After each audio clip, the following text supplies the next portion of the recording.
confused. So I'll just go straight to my presentation.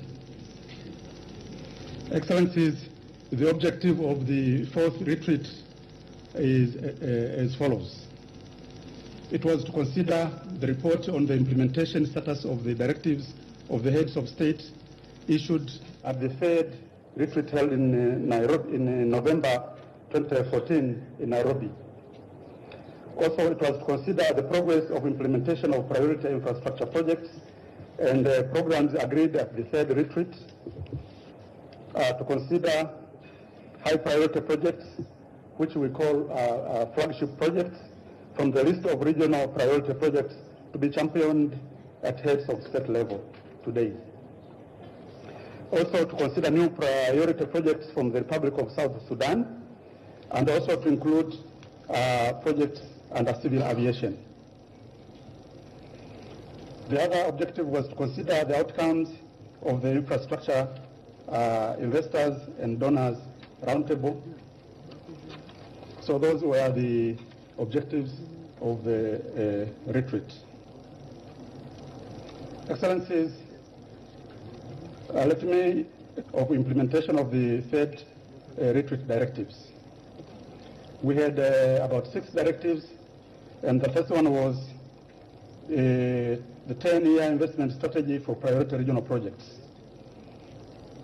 Excellencies, implementation of the 10-year investment strategy for priority regional projects is ongoing. And between November 2014 and November 2017, partner states and the Secretariat mobilized resources for implementation of more than 30 projects. The other directive was on intermodal transport strategy. I'm glad to report to you that implementation of the Lake Victoria Transport Project has commenced with the support from the World Bank of about USD 475 million. This will be used for Rwanda phase of the project, which was approved by the World Bank in 2017, and the implementation has already commenced. As earlier said by previous speakers, the Tanzania and the Uganda phase of the project are under preparation and are expected to be submitted to the board of the World Bank in May this year. The other directive was to mobilize technical and financial support for project preparations and implementation. I'm glad to inform you that EAC and the World Bank organized 2 roundtable meetings with development partners in Dar es Salaam in March 2015 and in Paris in June 2015. EAC and partner states organized an infrastructure investor donor roundtable yesterday, which the report of that roundtable is contained in my presentation here. The European Union has allocated 273 million euros under EDF 11 funding cycle for co-financing hard infrastructure projects in the Eastern Africa region. The Secretariat had secured funding support amounting to USD 3.7 million from NEPAD, IPPF, AFDB for project preparations for 3 multinational road projects. These are Lusahunga, Lusumo on Tanzania part, and Kayonza, Kigali in Rwanda, and this is ongoing. The other project is Nyakanazi, Kasulu, Manyovu in Tanzania, which has been completed. The study has been completed. And Rumonge, Rutunga, Bujumbura, this is ongoing. It is ongoing because we had some issues with the consultant, which it took us time to resolve. The other project is Masaka, Mutukula, Kiaka, Bugene, Kasulo. This is ongoing.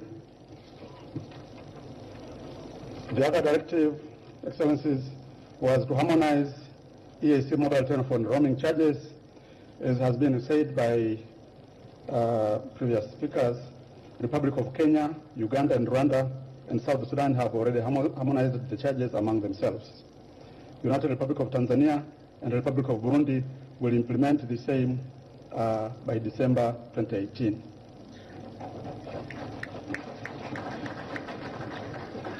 Excellencies, the other directive was inclusion of programs for civil aviation, October 2016, commenced in April 2017, and I'm informed it is at about 20% completion. Construction of Lot 2 SGR from Morogoro to Dodoma has also commenced following signing of the contract in November 2017. Ports and inland waterways subsector, completion of second container terminal at Mombasa Port was in February 2016, and phase 2 of the project commenced in October 2017. Phase 2 of the construction of this project commenced in October 2017, which will add 2 more berths, that is berth 22 and 23, with the additional throughput capacity of 550,000 TEU. The Dar es Salaam Maritime Gateway Program is under implementation, covering berths 1 to 7 and 12 to 14. The Ndumbi Port on the eastern shores of Lake Nyasa was upgraded. Under the road subsector, the Arusha Holili Taveta Mwatate Multinational Road was completed. The Soro Moyale Road in Kenya also completed. Completion of several roads operating Dar es Salaam aimed at decongesting the Dar es Salaam port. Completion of construction of Mugina Nyanza Lake in Burundi. Financing has been secured for dualing of Jinja, Kampala, and Kampala Mpigi highways in Uganda. Commencement of construction of Rusumo, Kayonza, and Ngoma Nyanza roads in Rwanda. In the energy subsector, Excellencies, EAC cross-border electrification policy has been adopted by the Council and it is under implementation. The works on the Rusumo Falls 8 megawatt hydro power plant are ongoing. Construction of the Rusumo Bugesera Kigali transmission line 119 kilometers, which is 220 kilovolt in Rwanda, is also ongoing. Construction of the Kisumu Mwanza 220 kilovolt transmission commenced in 2017. Construction of Olkaria Lesos Kisumu transmission line 350 kilometer, which is 400 to 220 kV, is also ongoing. Construction of Hoima Tanga oil products pipeline was launched in 2017. So those are the, that is the status of projects under energy subsector. The chart which is shown there gives the status of the projects as of November 2017. And as you can see, railway subsector has more investment requirement, followed by energy and then roads. The implementation of the 286 identified private infrastructure projects and programs will require a total investment amounting to USD 78.7 billion over the next 10 years and beyond. Excellencies, flagship projects, as I've said, partner states have identified 17 large-scale and high-impact on regional integration projects, which are being proposed for championing as flagship projects under infrastructure and energy sectors, with an estimated capital investment of 61.2 billion. The flagship projects are presented for your consideration, approval, and championship. That table shows the flagship projects, but for the interest of time, I'll just highlight a few of them. Excellencies, these flagship projects were shared to development partners, and details are in the retreat books which have been circulated. So among the flagship projects is the Central and North Corridor SGR projects, with a total financing requirement of about 25.7 billion US dollar. The other flagship project is the construction of Ruzizi hydropower project in Burundi, Rwanda, and DRC, with a total financing requirement of 1.1 billion. The Lapset corridor development, comprising of 32 beds at Lamu Port, Lamu Isiolo Lokcha, Juba Highway, and the Lamu Isiolo Moyale Addis Ababa Highway, crude oil pipeline, railway lines to Juba and Addis Ababa, 3 international airports, and 3 resort cities. This has a total financing requirement of 15.2 billion. The other flagship project, Excellencies, is the construction of a new crude oil pipeline from Hoima, Uganda to Tanga, Tanzania, with a total of 1,443 kilometers, with a financing requirement of about $4 billion US dollars. The other flagship project, Excellencies, is the development of priority infrastructure projects in the region. That is 6 airports, establishment of ESC upper flight, information region of 1.9 billion. The other flagship project, Excellencies, is the development of Zanzibar ports, including Maruhubi, Mangapwani, Wete, and Mkoani, with a total financing. Flagship project is construction of Rufiji hydropower project along the Rufiji River, with the estimated output of 2,100 megawatts, with a total estimated financing of about $2 billion US dollars. And the last but not the least flagship project is the Lake Victoria and Lake Tanganyika Transport Program. This is in Tanzania, Rwanda, Kenya, Burundi, and Uganda, with a total estimated financing requirement of 62.1 billion. Excellencies, the outcome of the infrastructure roundtable, which was held yesterday, is as follows.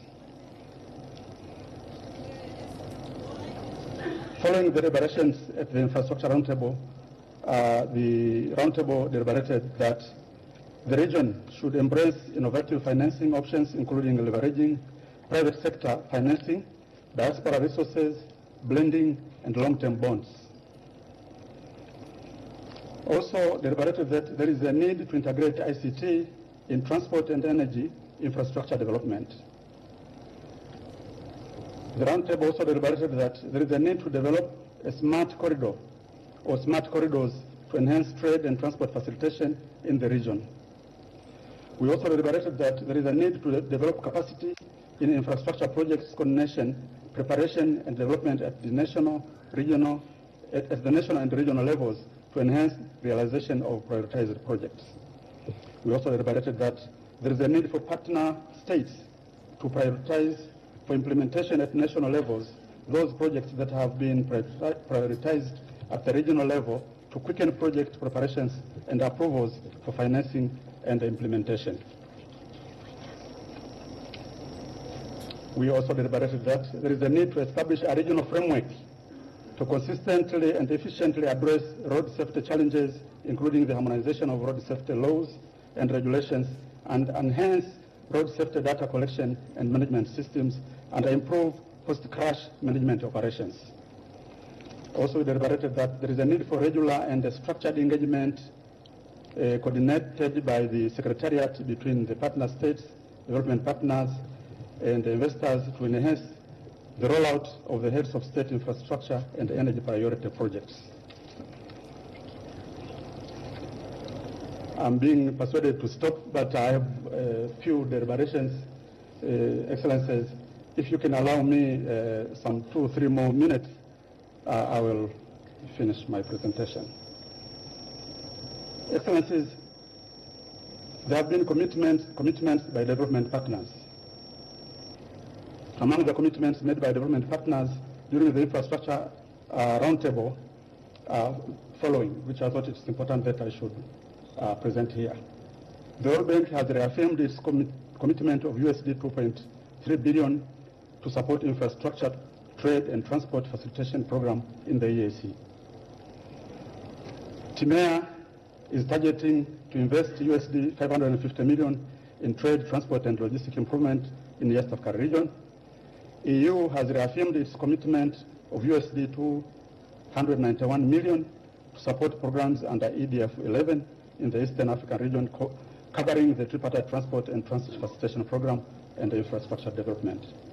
ADB has reaffirmed its commitment to support the ongoing and the planned projects under the regional integration strategy, that is the RCEP 1. The Investment Bank and the Development Bank of South Africa has a commitment to engage the partner states in development and implementation of financing of the flagship projects.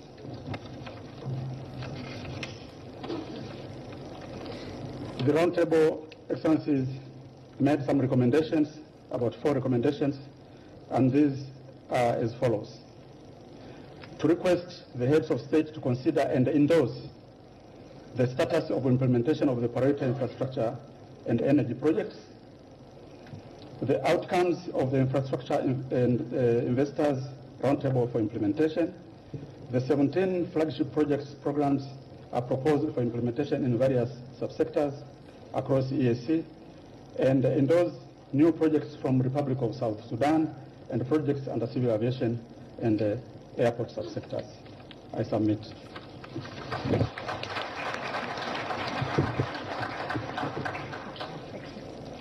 Thank you very much for that. Without any further ado, let me call the next presenter of the outcome document of the Health Sector Roundtable, and we have Chairperson of the East African Community Sectoral Council of Ministers responsible for health, Sarah Opendi, will be giving us the presentation. And I'll urge you, Sarah, please to get straight into it so we lose no time. Let's give her a round of applause as she comes up. Thank you.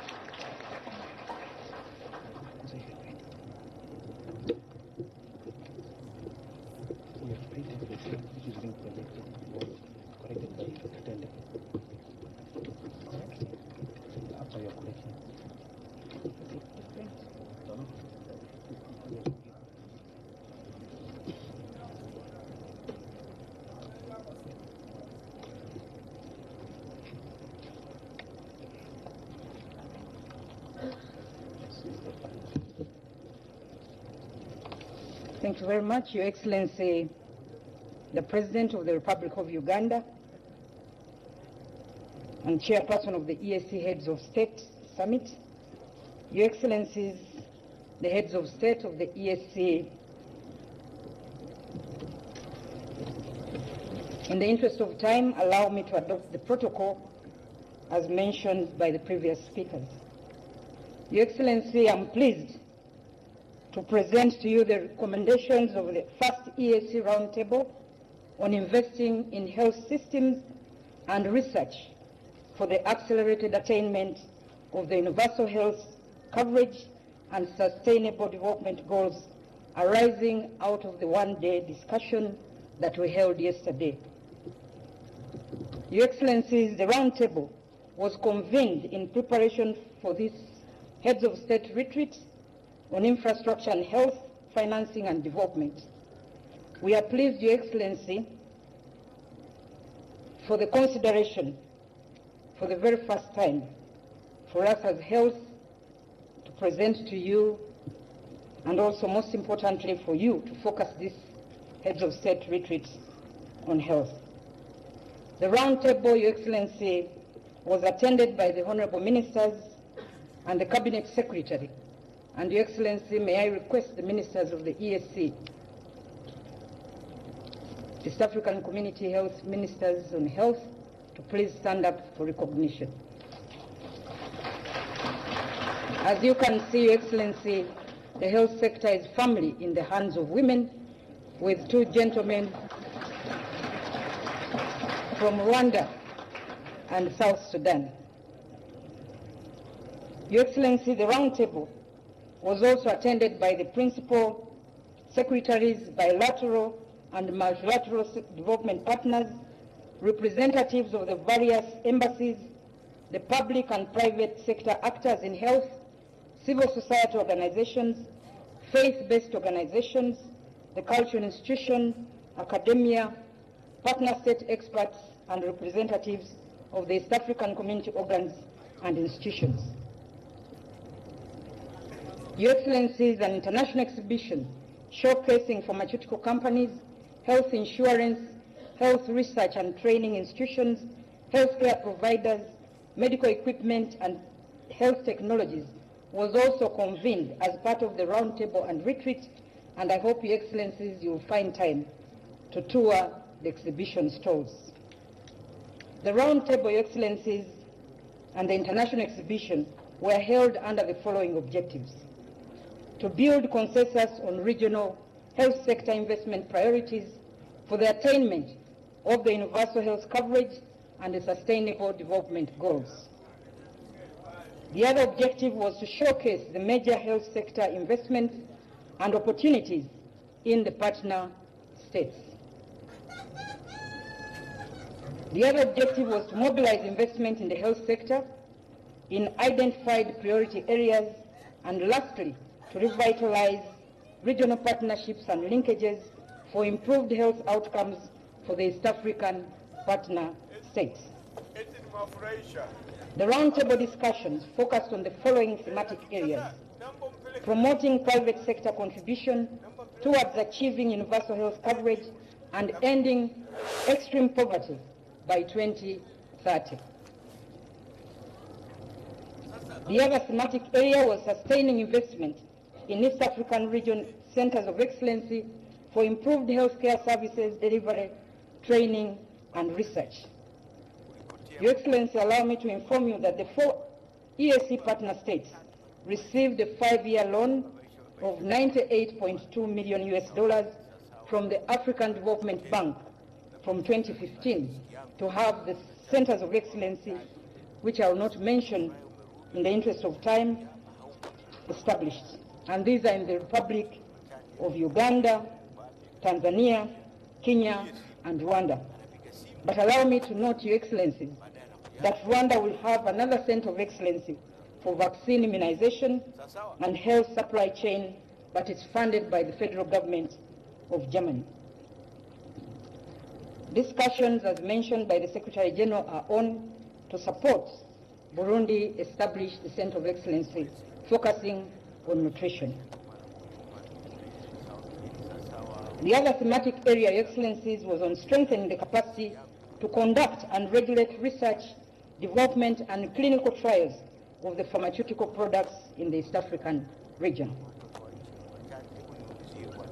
The roundtable also discussed digital EAC regional health initiatives, which is an imperative investment for better health service delivery and health outcomes. Your Excellencies, as you are aware, the conversation to have this health as a key subject in the Heads of State retreat started way back in 2016, and we are glad that in April 2017, the 35th EAC Council of Ministers gave us a nod, and we, as the sectoral ministers of health, working closely with the Secretariat, embarked on the discussion, and we came up with the Health Sector Investment Priority Framework document. And in this document, we have identified 9 priority areas that we feel will be game changers if we are to achieve the medical tourism in the region that Your Excellency you talked about, and also, most importantly, health contributing to the economy. The 9 areas, in no particular order, are the expansion of access to specialized health care and cross-border health services. The second is strengthen the network of medical reference laboratories and the regional rapid response mechanism to protect the region from health security threats, including pandemics, bioterrorism, and common agents. The third is the expansion of capacity to produce skilled and professional workforce for health in the region based on harmonized regional training and practice standards and guidelines. Fourth is the increased access to safe, efficacious, and affordable medicines, vaccines, and other health technologies focusing on the prevalent diseases such as malaria, TB, and HIV/AIDS, and other high-burden conditions. The other priority, the fifth, is upgrading of the health infrastructure and equipment in priority national and subnational health facilities, hospitals, including priority cross-border and highway hospitals. The sixth is the establishment of the strong primary and community health services as the basis for health promotion and disease prevention and control. The seventh priority is expansion of health insurance coverage and social health protection. And Your Excellencies, allow me to note that we are not at the same level in the region. Rwanda tops at providing health insurance, and they're currently at 90%, while the other countries are actually far below that. Improvement of quality of health care, health sector efficiency, and health statistics. And the last priority, which is the ninth, is strengthening of the health research and development. Your Excellencies, I'm pleased to inform you that representatives of the governments of Germany, Sweden, USA, bilateral, multilateral, private sector, and civil society applauded the EAC partner states for developing the 10-year EAC health sector investment priorities framework and reaffirmed their commitment, their continued commitment supporting regional integration. This is a 5-year loan which is now coming to an end, and our governments need to prioritize funding for these investments. The second recommendation was progressively to increase domestic financing of the health services, research and development priorities in line with the WHO recommended targets and taking into account the rapidly growing population. The third recommendation to Your Excellency is to emphasize equity, efficiency and accountability in the efforts to attain universal health coverage. The Roundtable also recommends that we take decisive action towards the elimination and control of infectious diseases such as malaria, HIV/AIDS, tuberculosis, the non-communicable diseases, and preventable reproductive, maternal, and child deaths and complications as per the global commitments. The fifth recommendation is to scale up investments in human resources for health as the cornerstone for enhancing health sector performance in terms of planning, development, recruitment, and retention, and introduce innovative needs-based training programs. Institutionalize quality improvement initiatives at all levels of the health system to enhance service delivery, efficiency, and returns on investments. The Roundtable also recommends increased investments in interventions addressing social determinants of health, including water, sanitation, and hygiene, and also harness the potential of digital technology, e-health, to address current and emerging health threats through stronger health management information systems, capacity building, diagnostics, and treatments.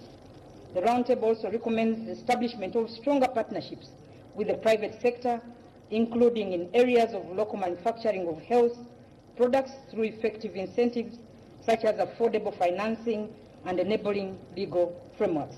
And lastly, the Roundtable recommends that we facilitate meaningful engagement of key stakeholders during the development of the detailed projects arising from the priorities framework. Your Excellencies, I want to conclude by stating that sustained investments in health will lead to strong, resilient, and responsive health system that will not only improve the well-being of our people in the East African region and increase investor confidence, but also accelerate socio-economic transformation of the region. It is my belief, Your Excellency, that good infrastructure can only be fully and effectively utilized by healthy people. So we need healthy people, because it's only when they are healthy that they will be productive. I therefore have the honor to submit this document.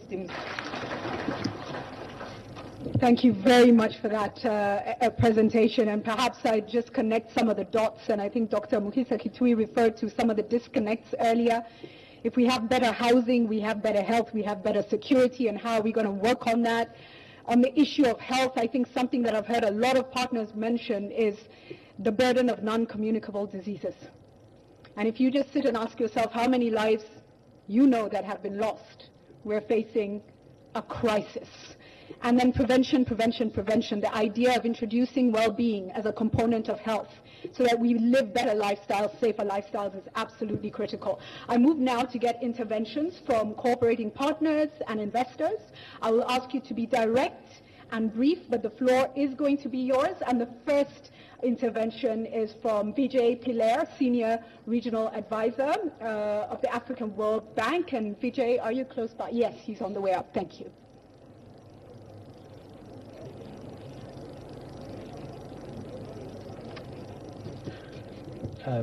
Thank you very much. Your Excellency, Chairperson of the meeting, Your Excellencies, Heads of State of Partner States, Honorable Ministers, Honorable Secretary General of the EAC, distinguished participants, ladies and gentlemen. It's a real honor for me to be here with you today as we deliberate on the important topic of deepening integration in the EAC community. I'm delighted to speak to you on behalf of the World Bank. Let me just start by noting, as some of the previous speakers have said, that the EAC region has seen sustained and vibrant growth in recent years, amongst the highest in the continent. The sub-region has grown at over 6% over the last decade.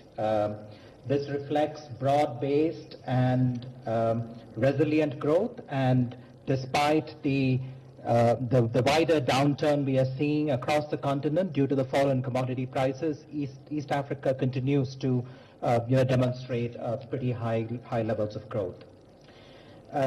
This reflects a structural change that has taken place in the economy as well of the region, with move away from agriculture to services and to manufacturing, to a greater increase in the share of manufacturing in exports within the region.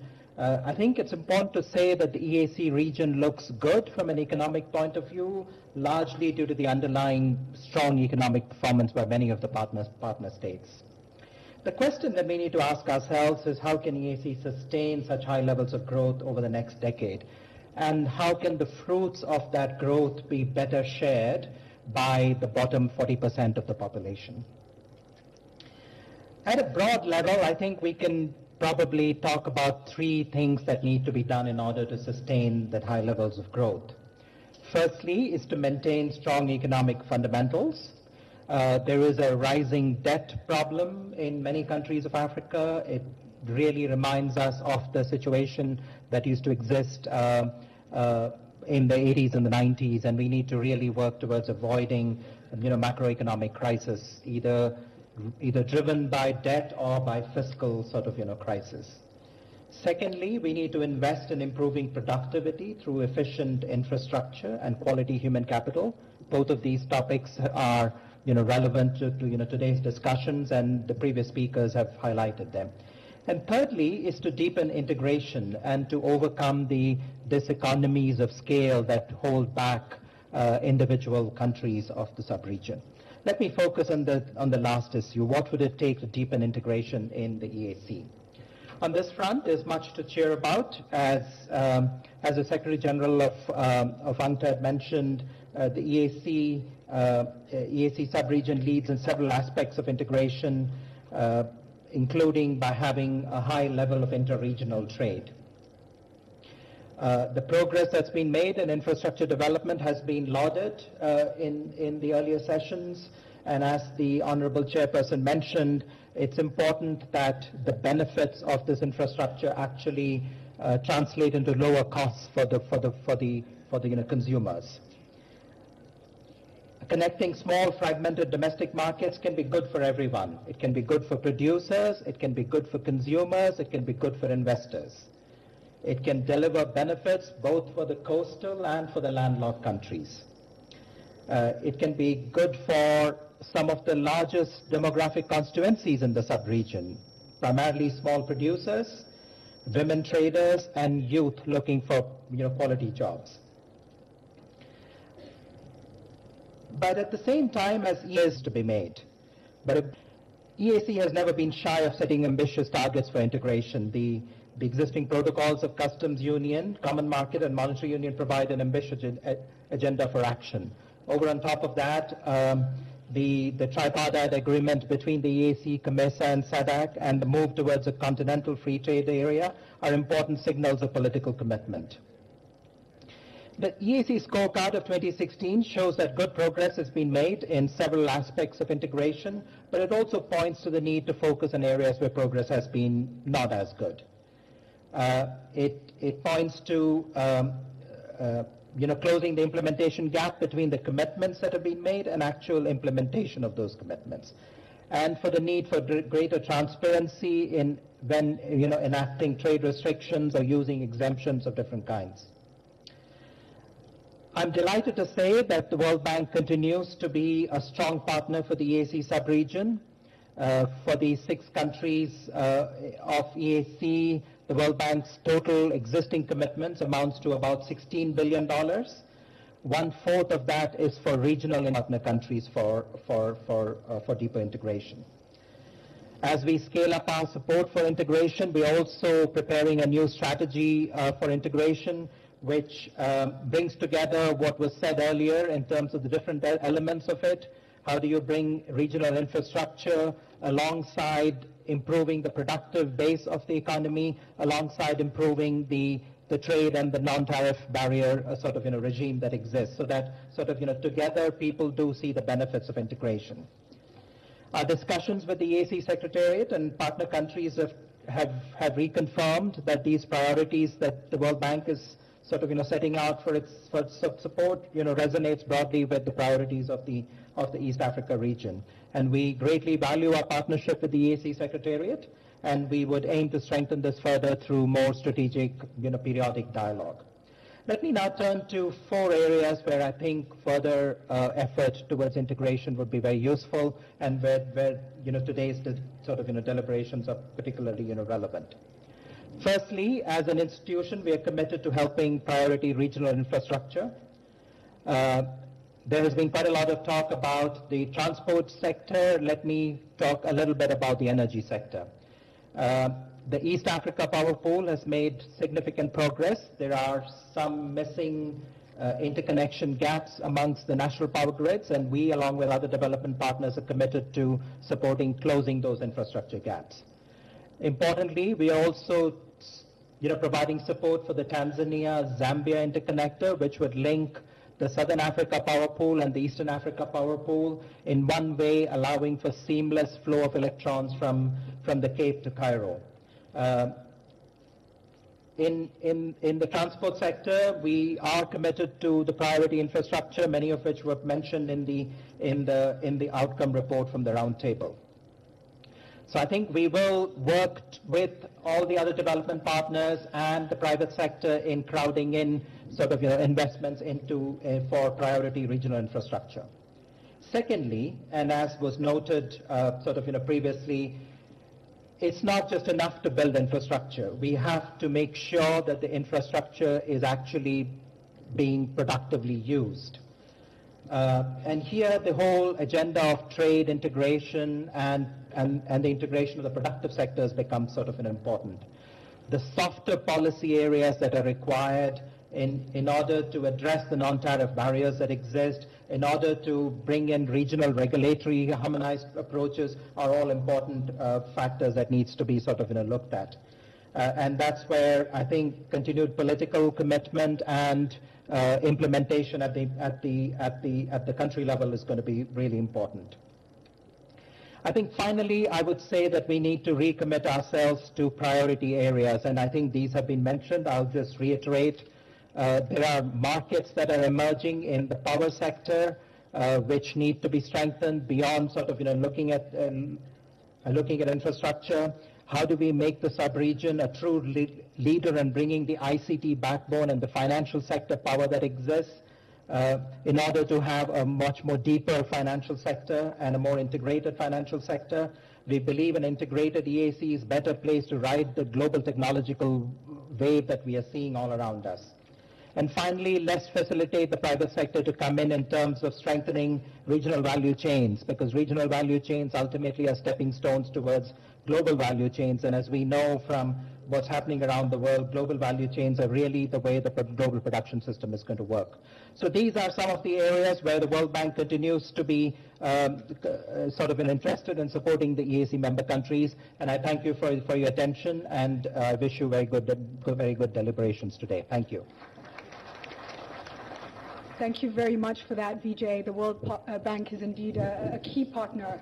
I now want to introduce the Chairman and CEO of Infotech Investment Limited, Ali Mufuruki. But I think more importantly than that, Ali Mufuruki is a founder trustee of the Africa Leadership Initiative and has for the past 10 years, or perhaps a little bit more than that, been building African leaders who are interested in significance and achieving transformation for this continent. Let's give him a warm round of applause as he comes up. Thank you.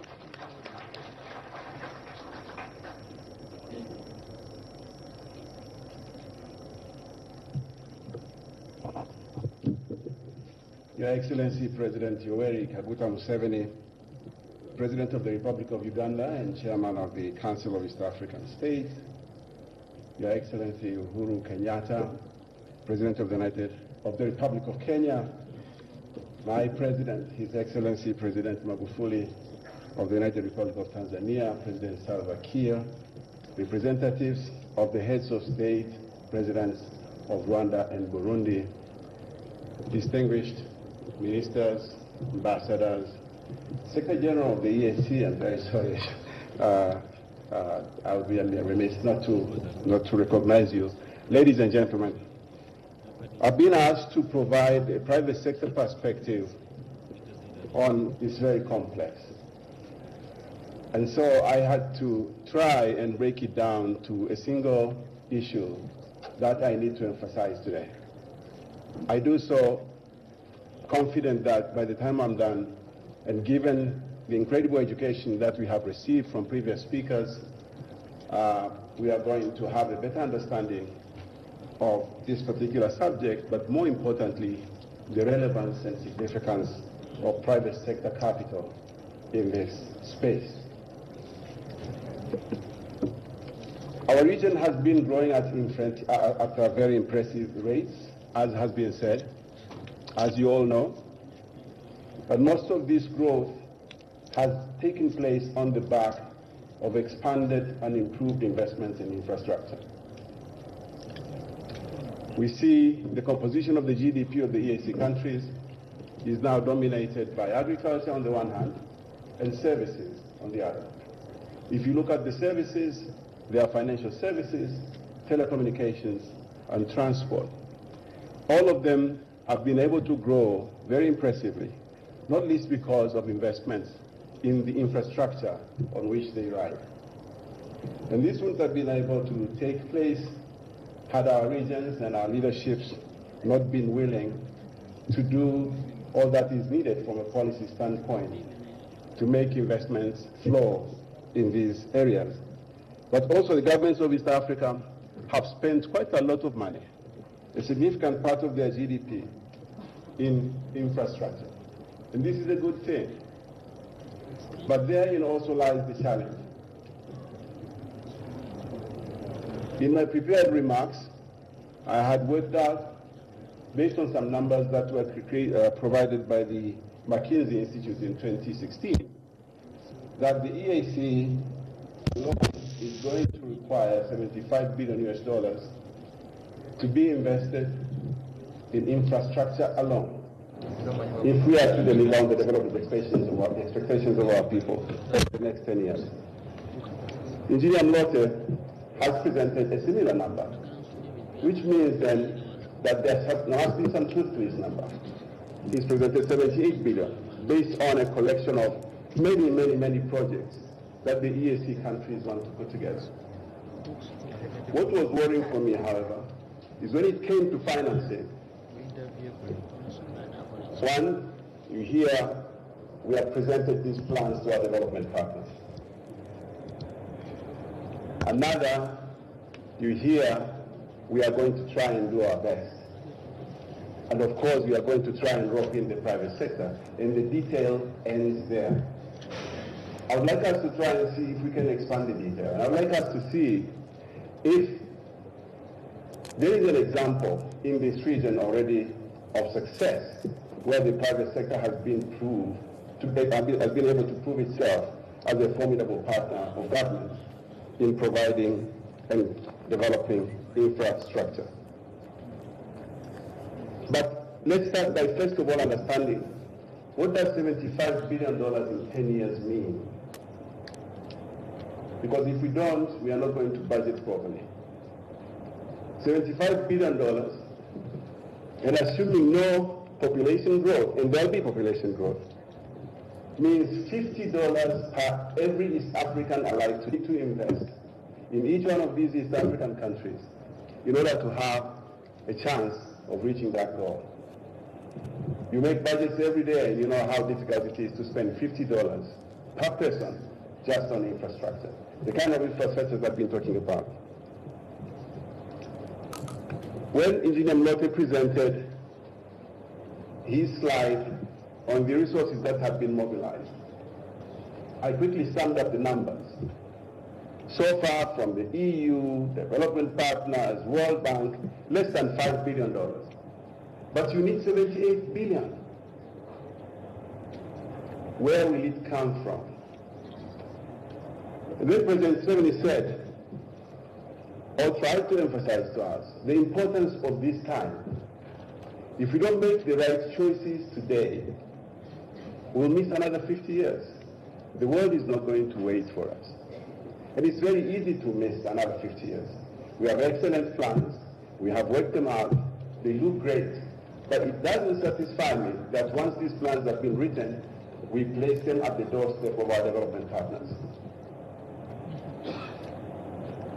25 years from now, if we are serious about our development visions, we aim to be developed, industrialized nation, not dependent on other people's goodwill to develop. We will be competing with the rest of the world. Now you have to tell me, why should the rest of the world finance a competitor? Why should they be interested? Unless we are not serious about getting there, unless we have a vision that 25 years from now, we'll continue to be needy, dependent, and helpless people, worthy of other people's pity, then 25 years from now, we can expect people to finance our budgets. But if we are serious about getting there, we are going to be rivals in global trade. Nobody will be interested in supporting our development plans. We have to find ways of financing our development plans. That's why I think that this ambition, this $78 billion ambition that has been presented by the EAC, requires a new and innovative approach to public-private partnerships. Because the reality is, the government with its so many priorities cannot raise the money for infrastructure by itself. And the reality is, the development partners, for all their kindness, cannot give us the money we need.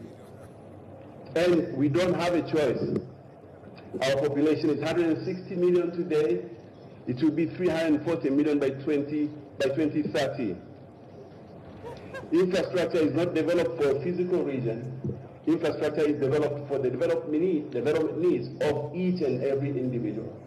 Now I want to give you an example. I know Julie wants me to leave the stage, of where we have been successful in the past. In 1996, a bit over 20 years ago, I was involved in the crafting of a telecom vision for my country. That preceded the privatization regulation of the sector. And I remember the bitter and long discussions we had between the private sector and our friends in government about why it was important. Where two. One, if the private sector runs this sector, it's going to make it very expensive. It's going to take telecoms services out of reach of the people. The other was security. We need to use this infrastructure to control and oversee security in our countries. So eventually, after, with the help of World Bank and others, concessions were made. You can continue to have control over the network's assets that are built by the private sector. That's not a problem for security purposes. And two, on the issue of cost, we couldn't tell in 1998, we couldn't tell, nobody could tell if privately run telecom services are going to be cheaper. As a matter of fact, mobile telephony at that time was the most expensive telephone service. $3,000 phones, $500 daily bills. Only few people could afford it. We didn't know. We couldn't know. Why? Because we have never been in that situation before. And even those who are trying to help us have never been in that situation before. They couldn't teach us, they couldn't see the future. But look at what happened within a few years. Look at what has happened to the telecom sector. And the irony of it all now is that we have very cheap financial services, very cheap telecom services for billions of people around the world, hundreds of millions in Africa and many millions in East Africa. And guess what? The security of the countries that is run by the state is operated on assets owned by the private sector and financed every day by the private sector, maintained every day by the private sector. And there's no problem. So I think that if we could apply the example of telecoms to energy, to roads, to rails, to aviation, to marine transport, it is possible. There is money out there that needs to be invested. We need, however, to change our views the same way that we managed to overcome our fears when we were about to start the telecom revolution that, as you all know, has transformed Africa in ways that has never been done before. I could have said more, but I want to stop now so that others can continue. But I want to say this today, especially the presentation we just seen from Mr. Mlote and what the heads of state have been discussing these last 2 days. We stand at a very unique moment in history of making decisions that need to be made. And we stand at a moment where there's actually a path to success. And that path to success is called public-private partnership, or PPP. Thank you very much. Thank you, Ali. Ali, please don't take your seats. I believe there are some books that are being brought to us. And Your Excellencies, Ali wrote Tanzania's industrialization journey. He will be handing each of you a copy in just a moment, and I'll ask the security teams, thank you very much, to please bring the books.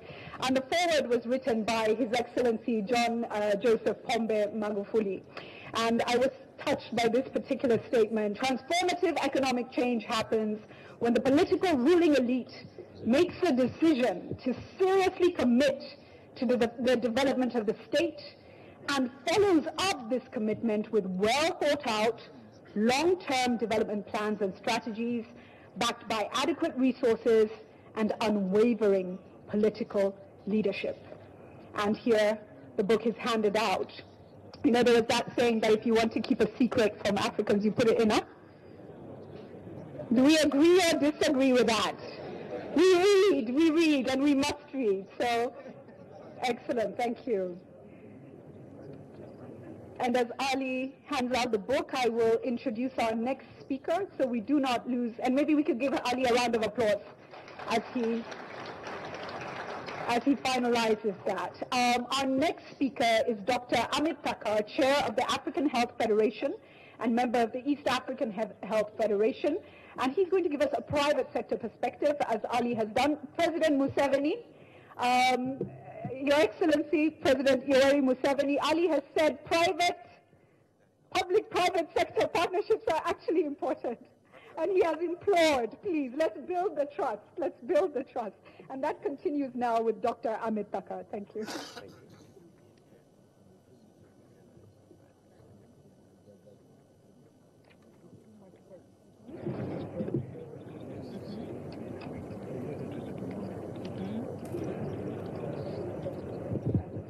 Our host president, President Museveni, my favorite president and my country president, Uhuru Kenyatta, other excellencies and presidents present, dignitaries, development partners, ladies and gentlemen. As a representative of Africa Healthcare Federation that represents 45 countries and the chairman of the East African Health Platform and the Kenya Healthcare Federation, it's really an honor for us as private sector to address this inaugural health agenda at the presidential retreat. And I think we deserve to give them a round of applause for bringing health up to the agenda. Very humbled and privileged to be here standing in front of you as private sector. And before I go further, can I please ask anybody in the house who's from the private sector to be upstanding? Just to see that, are we really talking about public-private partnership? And if it is public-private partnership, is private sector here? So if you are in the private sector, could I see your show of hands and be upstanding? Next time, we need more of those. So we can have actually half and half. But this is the beginning of how it's going. What it shows is that the public sector is really interested who the private sector is. Here we are. We are actually inclusive. We are in every block of the building block of health. Your Excellencies, we invest in every piece of healthcare, right from technology to service delivery. And when we talk about private, we mean non-state. We are moving away from this for-profit, not-for-profit, for loss, not for loss, for bankruptcy, for not for bankruptcy. So when we in health talk about private, Your Excellency, we are talking about non-state who will work in hand with you in your country and carry the burden of producing health. And at least 60% of the services are now being delivered by the non-state actors in your country.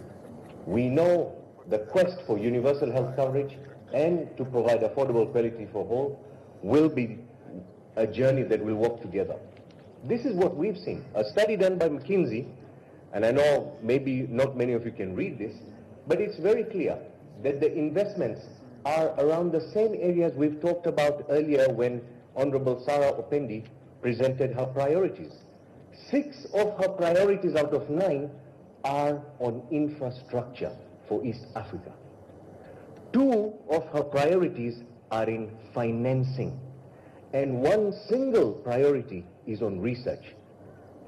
We in the private sector have now decided, when we did this study, $25 billion in the next 5 years is new investments that we commit in the African space.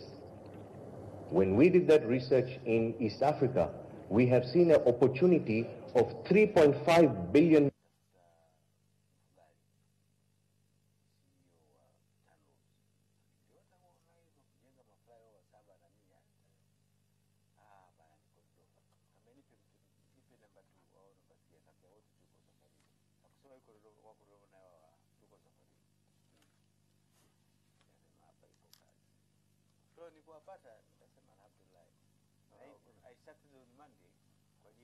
Introduce academia, training. We only train 14-15% of the health workers. We want to train half, and the government can train half. Let us have a true equal public-private partnership. We are also very good in supply chain. In fact, in some countries, 100% of the factories are owned by the private sector. And if we want to be globally competitive to India and other countries, we ask a few easy policy changes that will enable us to become globally competitive. And this is where we are going in East Africa. There are 2 main problems which we have discussed with the ministers of health and we've discussed with the leaders in all the 6 countries here. One is we have to deal with the geographical problem we have in East Africa, and the other is financial. If we fix infrastructure and all those unmanned clinics in our countries, which have been opened by many governors, leaders, those clinics were built, but they are not functional. There is no health that will be produced by bricks and mortar. There will be no health produced if you build hospitals. There will be no health produced if you buy equipment. But you need a mix of infrastructure and human resources for health to produce health. A structure is not enough. Where you can build a road and you can see movement of your metric tons and containers, in health, you need people and you need health workers. We have 1/3 the required health workforce in East Africa. We are producing less than half the required health workforce for the new population that's being born. In Kenya, we have 1 million new Kenyans born every year. We need 18,000 health workers. We are hardly producing half of that.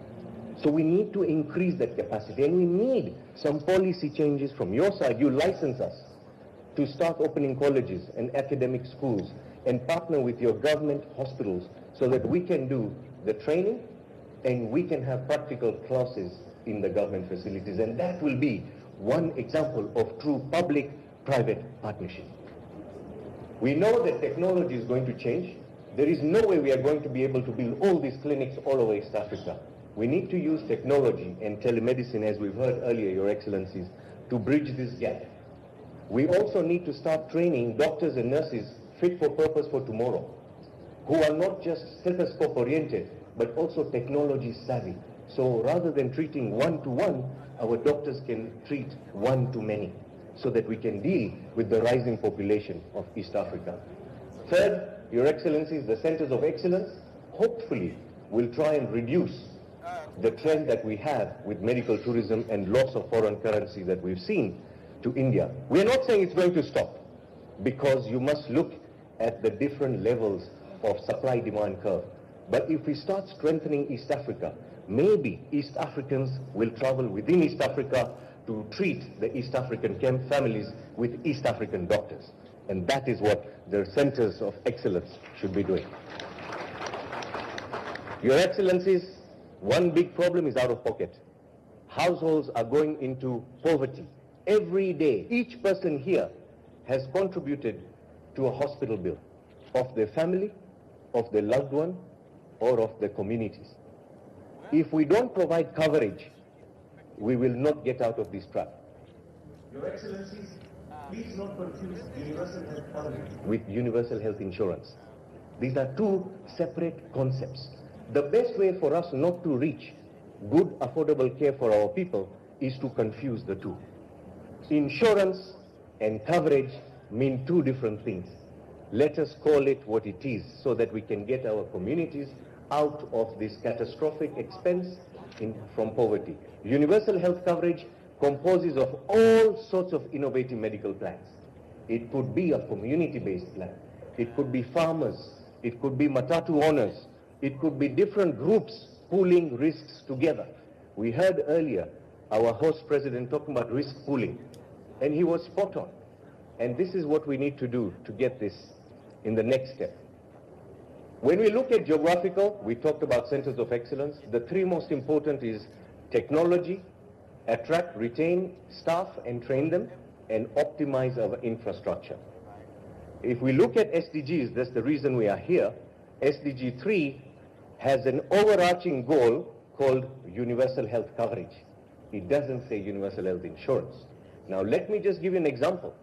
Let me take Kenya, a country where I have investments and I have been involved in health insurance for 25 years. Look at the map. Our Kenyans belong to any one of these blocks. But if you say we are only going to expand public insurance, then that is not fair. If you're going to say we are only going to expand county medical plans, that is not fair. Give people a choice, because after you build roads, you can travel to Mombasa using a bicycle, or you can go by rail, or you can go by car, or you can walk. But the destination is the end.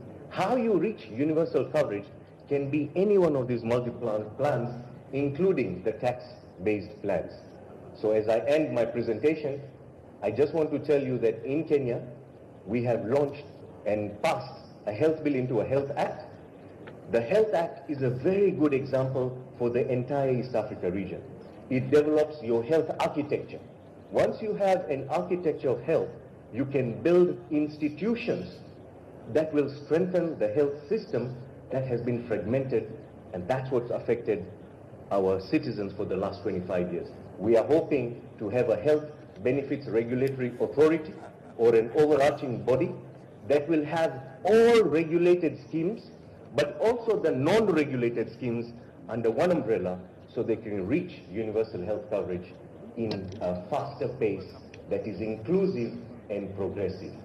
In conclusion, my last slide, Julie, is the private health federations in our countries are ready. We were not formed.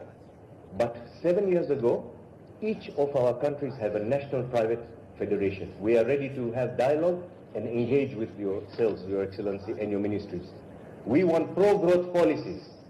Please, let's make sure that the policies we pass do not crowd out private sector, but are inclusive of the investments. That's why we'll then invest our dollars into the sector. Let's have evidence-based policies, not populist policies. Maybe we should divide politics and policies so that we have the right policies in place that will drive prosperity and growth. And we have research champions in East Africa. We have scholars who are here today.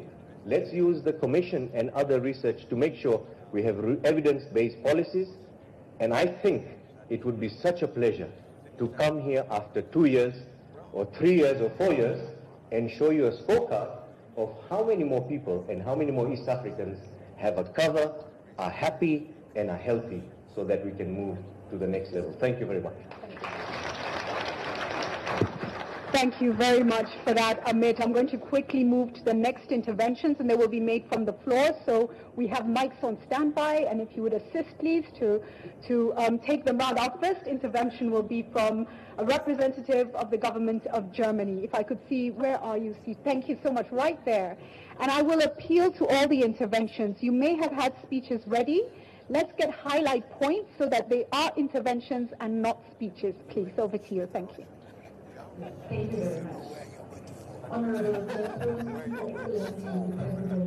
of the Republic of Uganda, other excellencies of PXC, high-ranking representatives, government officials, representatives of the private sector and civil society, development partners, distinguished guests, ladies and gentlemen. I'm honored that I've been given the possibility to address you here today at the joint EAC Heads of State Retreat on Infrastructure and Health Financing and Development. The EAC is a unique regional organization that can proudly look back on many achievements, most prominently the establishment of the customs union and of the common market. Even if challenges remain in the implementation, endeavors can only be commended. I can proudly say that we, the East African community in Germany, have been close partners for 2 decades now. The unique building of the EAC headquarters in Arusha was financed by Germany and stands as a symbol for our long partnership and continued support to the EAC. Our implementing agency for German technical cooperation, the GIZ, enjoys the privilege in having the offices in the former research of Tanzania's founding father, Julius Nyerere, on the premises of the EAC headquarters. The EAC German cooperation focuses on 2 priority areas: regional economic integration and health. German support has added up to almost 285 million euros in the past 20 years.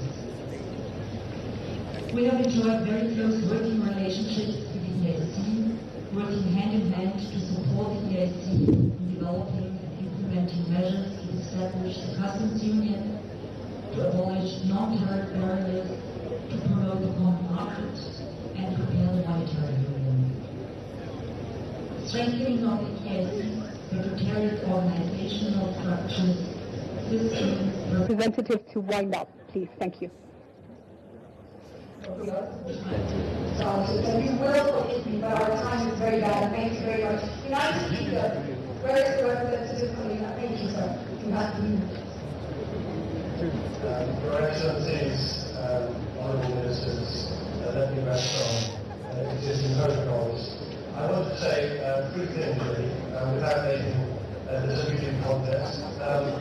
I'm very happy to be here. Indeed, some will think it's a particular privilege I have to be speaking in an event about a deep political integration. So I'm happy to be here. And I'd like to say, in terms of what we've heard here this morning, I'm particularly happy to see references to the time of East Africa, because since its inception, the and we will be funding them to the tune of £200 million over the next 5 years. I'm also happy to see that a lot of the other presentations have referred to institutions which we feel privileged to contribute we touched on the private sector, and I want to say that even though obviously the local community has been doing a lot to make this project sustainable and to achieve the ambitions that your visions have created and led to, we need the private sector involved. And as my country moves into a different phase and is looking to build on and re-energize some of the things we have, I just want to say that a key new component, which I think is a game-changer for the British private sector, is going to be UK export finance. And there's £2.2 billion worth of cover available to the EAC region.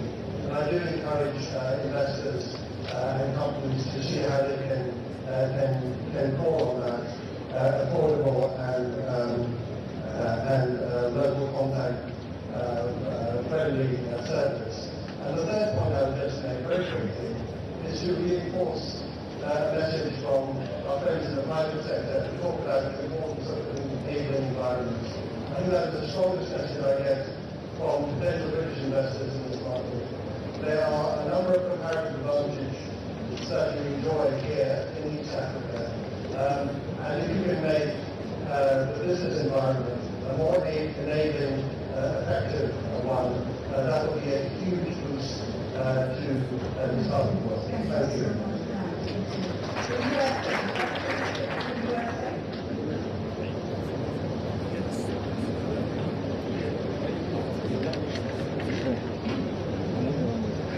Good afternoon. Your Excellencies, I have to say that the East African community states may I please, in the interest of time, all protocol observed. I really am quite happy to be here and to hear some of the presentations today. The U.S. government has been long been a partner with the East African community. We have a new five-year development strategy to continue to work with the EAC to boost its capacity to move towards greater regional integration, to work through supporting developing infrastructure, and certainly health sector activities, which are something that is near and dear to our hearts. We appreciate the partnership that we have, and I've been particularly struck by the emphasis on the greater role that the private sector can play, both in attracting and helping to develop necessary infrastructure, but also in the healthcare sector. We would continue to urge the government here to really look at those private sector possibilities. These public-private partnerships really do create access to resources that in some ways are much greater than those that governments themselves can tap into. They offer innovative financing strategies, and we know that U.S. businesses as well as other countries, companies out there are interested in coming to do business in this part of the world, and we want to see them have better opportunities and to relieve your government of some of this debt burden. So again, just to say in the interest of time, because I see the hope coming, that we are appreciative of being able to be part of this discussion and look forward to identifying those private sector opportunities, both in the infrastructure realm as well as in the healthcare realm, to help move forward not only integration in the East African community, but greater development and prosperity for all of its citizens. So thank you very much.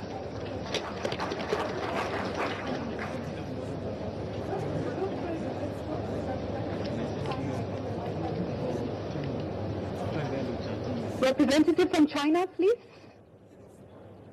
Okay, representative from the EU, please. Thank you, sir. Thank you. Thank you very much. All protocol observed, Presidents.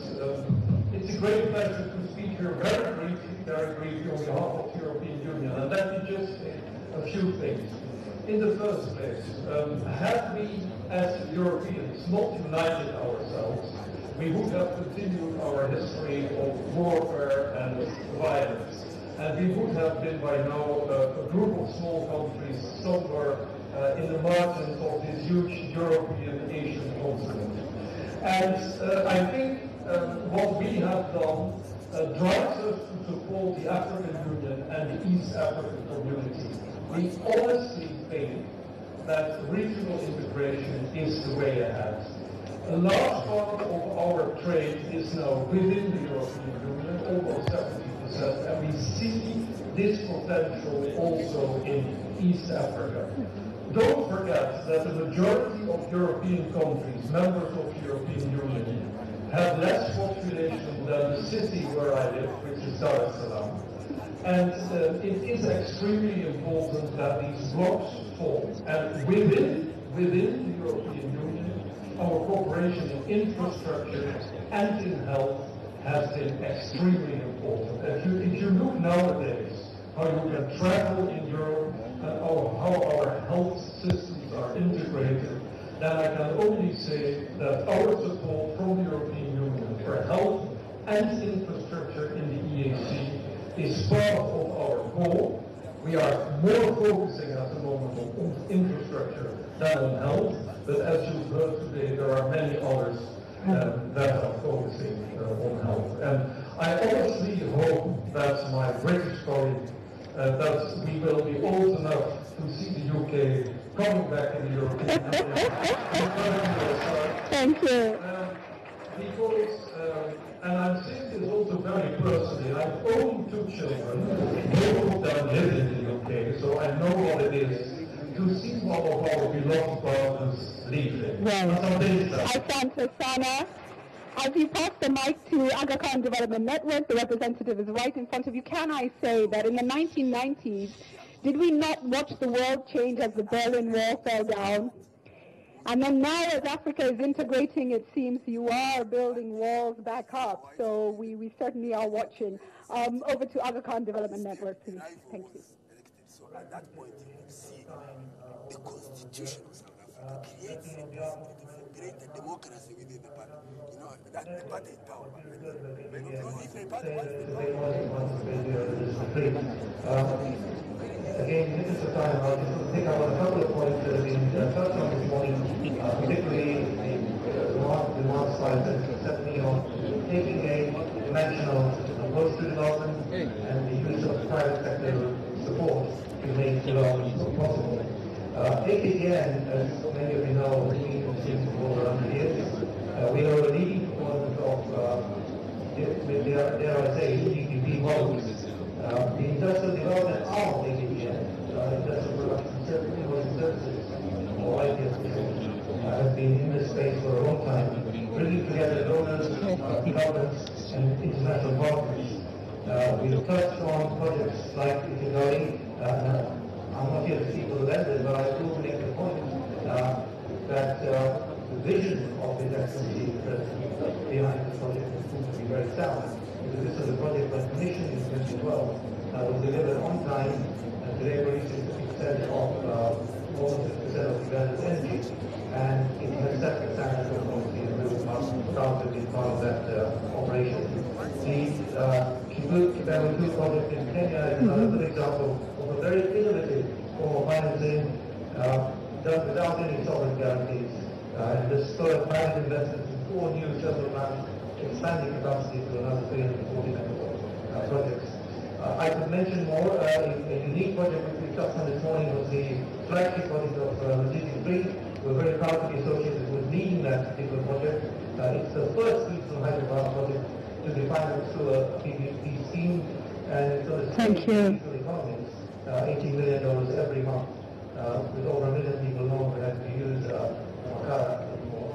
Thank you. I'll ask you to wind up, sir. Thank you. Let me wind up. I'll talk about enrollment in health. Let me simply say this, that we talk about healthcare. Healthcare is not made in hospitals. Healthcare is made in homes. Hospitals are there with their needs. And so the approach that we bring to healthcare is to provide a whole bunch of initiatives on quality education, supporting job creation, making pharmaceuticals. It's a combination of interventions that provide an add to the critical healthcare. Let me close by saying simply this. Your Excellencies, you as political leaders of the region have worked very hard to bring security to the region, to raise the security to the population. Much good work has been done, a lot remains to be done. All I will say on behalf of the JPM is that we're very proud to be standing here with partners. Thank you. Thank you. Thank you. By your side, on your side, he says. Healthcare is not made in hospitals, it's made at home. And I just want to tap into something Amit Takar said. There will be no health produced by brick and mortar. You need people, you need health workers. And we haven't talked much about community health workers, so I'm just plugging it in. Community health workers, skilled and rewarded, decently rewarded. I just want to tap that. As we transition now, we are going to watch a short video, and then we're coming to contributions from the heads of state. We shall try to take a few views from the plenary after they have all spoken, but that will depend really on how the time goes. So at this point, is the video ready? We'll play the video and then go straight to interventions from our heads of state. Thank you. They have pressured somewhere in January and February to leave office.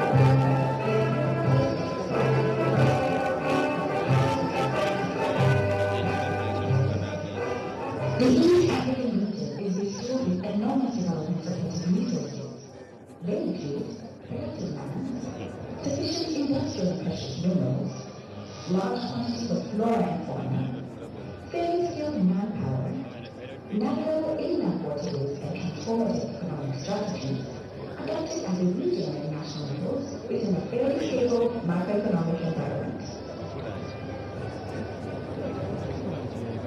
Within the EAC, cooperation in infrastructure development is guided by the EAC Treaty as supplemented by protocols, laws, strategies, master plans, and regulations.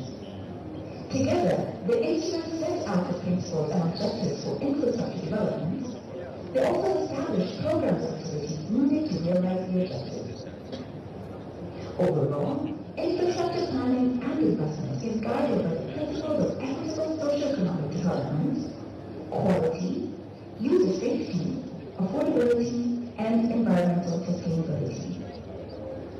The EAC Vision 2050 identifies infrastructure development among the key pillars and enablers for the long-term transformation and growth needed towards accelerating the momentum for sustained socio-economic growth over the long term. We have good markets, we have the resources, we have the consumers, because the population of close to 150 million people. So we have all the attributes to really transform the infrastructure community into a powerhouse. EAC partner states continue to implement the East African Regional Road Sector Development Program, developed jointly under the EAC coordination, and which aims at integrating the region's transport corridors to meet the growing demand for road transport by the increased national and intra-regional vehicular traffic. The main purpose for establishing reliable transport infrastructure in the region is to strengthen the connection between the land-linked states to the ports on the East African coast. Two major corridors, the Northern and Central Corridor, are key in enabling transit traffic to and from the non-maritime states. The Northern Corridor, the busiest transport route in East and Central Africa, runs from Mombasa Port through Kenya to Uganda, Rwanda, Burundi, DRC, and South Sudan. It is also part of the Trans-African Highway No. 8, Lagos to Mombasa, which aims at creating a land bridge between the Indian and Atlantic Oceans and provide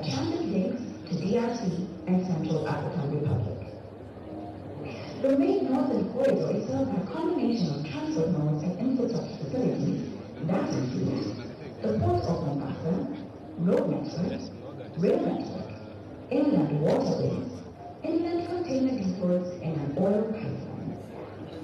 The Central Corridor, which is the second busiest corridor in the same region, runs from Dar es Salaam Port through Tanzania to Burundi, Rwanda, Uganda, and DRC. It forms part of the backbone of the regional transportation system in East and Central Africa, carrying the imports and exports of the 5 countries. It also provides an intermodal link to Zambia and DRC via Lake Tanganyika. Like the Northern Corridor, the Central Corridor is served by a combination of transport modes and infrastructure facilities that include the Port of Dar es Salaam, road network, rail network, inland waterways, and inland container depots.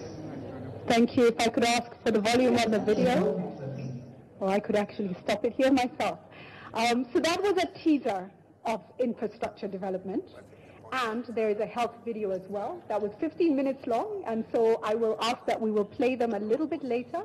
We're going to now go into the discussion, and I think get substantive contributions from the heads of state.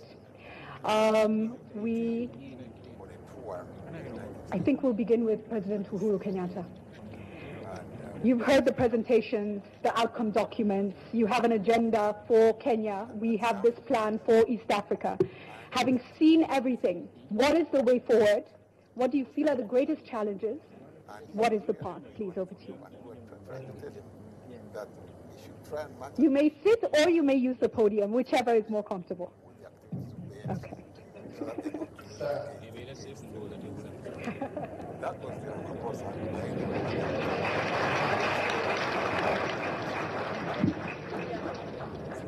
Well, thank you. I'm going to try and be very brief.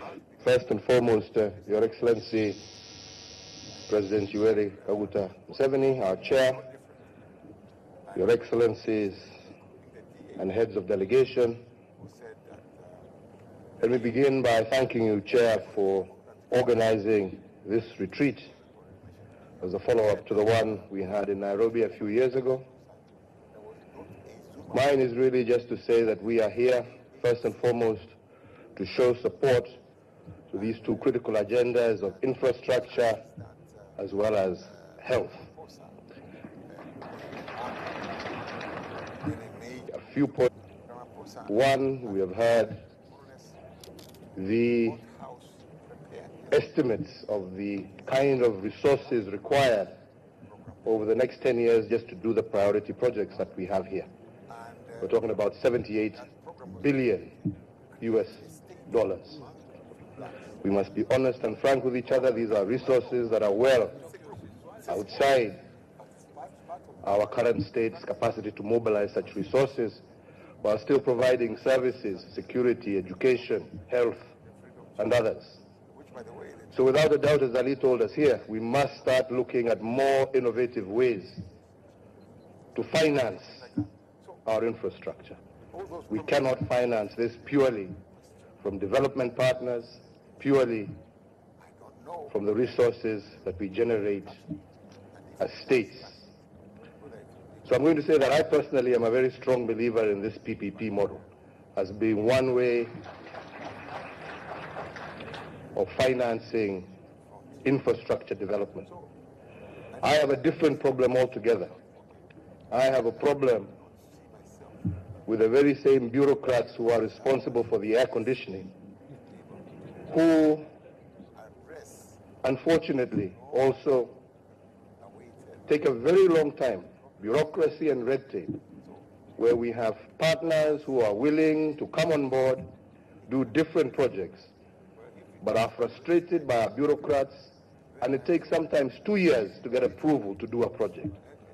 This is a problem. We ourselves need to be able to fix that so that we are able to approve these projects at a much faster pace to show that we are actually open and interested in investment. Because people get frustrated and we tend to forget that East Africa is not the only place where people can invest. If they are frustrated in East Africa, they will look for other alternatives. So we must be much more welcoming to private capital that is willing to invest, especially those willing to invest in our priority areas. I think the second thing I wanted to say is that we need to also do much more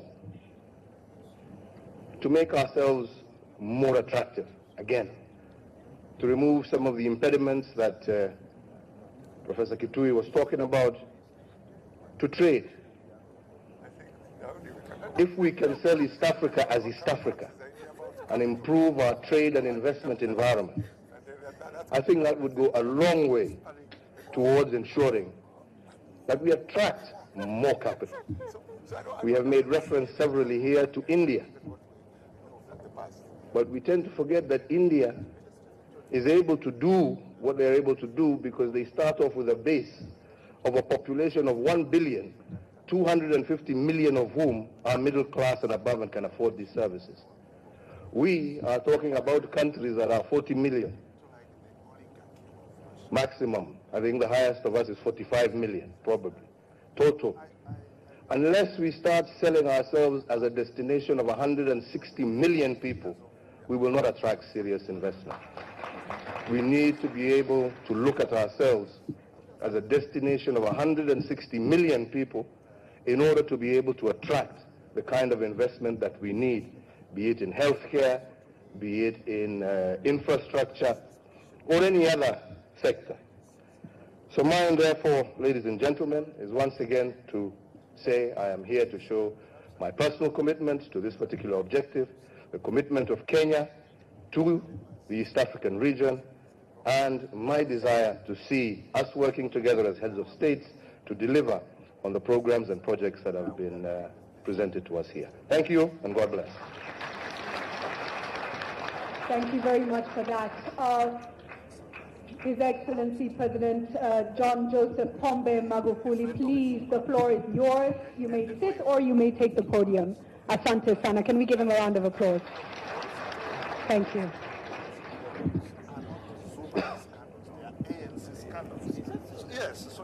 Mheshimiwa Rais Yoweri Kaguta Museveni, mwenyekiti wa East Africa Community na Rais wa Uganda, Mheshimiwa Rais Uhuru Kenyatta, Rais wa Kenya,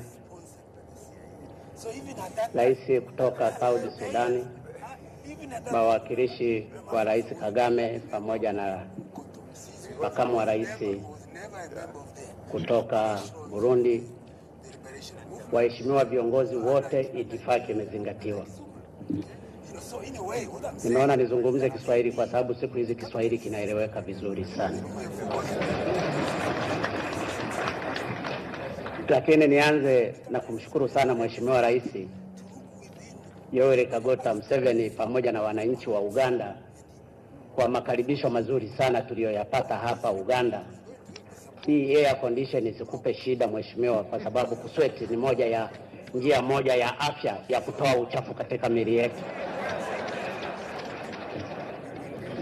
Lakini pia napenda niwashukuru sana waliotoa presentation hapa ya kuhusu infrastructure pamoja na health. Kwa bahati nzuri katika maisha yangu kwa miaka 17 nimekuwa waziri wa infrastructure. Kwa hiyo ninazungumza na experience ya matatizo katika infrastructure, na ninamkumbuka John Nasasira, fahamu kama yuko humu au ameshazeeka sana, na kule Kenya alikuwa Raila Odinga. Kwa hiyo ninafahamu changamoto zilizoelezwa hapa, na mimi niwashukuru sana wote walioelezea, ambayo ni masuala ya muhimu. Lakini sio siri, moja ya changamoto kubwa inayoikabili ukanda wetu wa Afrika Mashariki ni kukosekana kwa miundombinu imara na usafiri pamoja na nishati ya umeme. Lakini tafiti zinaonyesha kuwa usafiri wa reli, kama alivyozungumza mzee Museveni, unatija zaidi kwa zaidi ya 50% ukilinganisha na ule wa barabara. lakini ni ukweli katika Afrika Mashariki usafiri wa reli unatumika kwa chini ya 10%. Kwa hiyo asilimia zote zilizobaki ni usafiri wa barabara. Na wakati mzee Museveni amezungumza, wale ni money eater. Kwa hiyo mnaweza mkajua ni kwa namna gani tuna spend a lot of money katika kuweka investment katika barabara, lakini we spend also another enough money kwa ajili ya kufanya rehabilitation kwa kila mwaka. Lakini pia hata process ya kuconstruct barabara is too expensive. Ni lazima uanze na feasibility study, detailed design, updated detailed design, and so on and so on, and that's money. Kwa hiyo hizi zote ni challenge ambazo ninafikiri katika mazungumzo ya kuleta mabadiliko ndani ya East Africa Community zitakuwa considered. Lakini nimeambiwa pia wastani wa kwenye nchi za Afrika Mashariki umbali na gharama kama hilo kutoka nchini China kuja Tanzania zaidi ya kilomita 9,000. Ni lazima tujiulize tatizo liko wapi? Tunapojadili mipango hii mizuri ya kuendeleza infrastructure zetu, ni lazima tuzijue hizo challenges zinazokuja baadaye. Lakini pia kwa mujibu wa ripoti ya maendeleo ya Afrika 2015 African Progress Report, gharama za nishati za umeme ni dola za Marekani senti 0.12 nchini Marekani na ni senti 0.15 nchini Uingereza. Wakati mtu maskini katika nchi za Afrika zikiwemo nchi za Afrika Mashariki anagharimu mara 10 ya kiasi hicho kupata nishati. More than 10 times. When you multiply 0.12, it means it's more than 1.2 cents. Hii ni kwa nchi za Afrika. Hii nayo ni challenge kwa sababu ni lazima tuangalie. Tunataka kutengeneza viwanda, kuzifanya nchi zetu ziwe industrialized. Tutaweza kukompiti na nchi ambazo gharama yake ni 0.12 cents, wakati sisi is 10 times more. Haya ni maswali ambayo sisi ndani ya East Africa Community ni lazima kila mmoja wetu tujiulize, je, tutafika hapo? These are the challenges. Lakini pia tafiti zinaonyesha gharama ya juu ya umeme zina cost kuongeza gharama ya uzalishaji, na hivyo zinashusha pato la taifa kwa 2% na kuongeza gharama za uzalishaji kwa 40%. Sasa kama pato la taifa linashuka kwa 2% na gharama ya usafirishaji inakuwa 40 times%, hizo nazo ni challenge. Tunapopeleka miradi kama hii, tunapodiscuss katika miradi hii, ni lazima ndani ya East Africa Community viongozi, Secretary General, mawaziri, makatibu wakuu na sisi maraisi, ni lazima haya tuyaweke maanani. Je, tutaweza kukompiti ikiwa gharama za uzalishaji katika nchi za Afrika, hasa East Africa, ni 40% kubwa ukilinganisha na mahali pengine? Mimi nawashukuru waliowakilisha, wamezungumzia barabara nyingi na sitaki kuzizungumza hapa kwa ajili ya time. Lakini tujiulize, kwenye mwaka 2014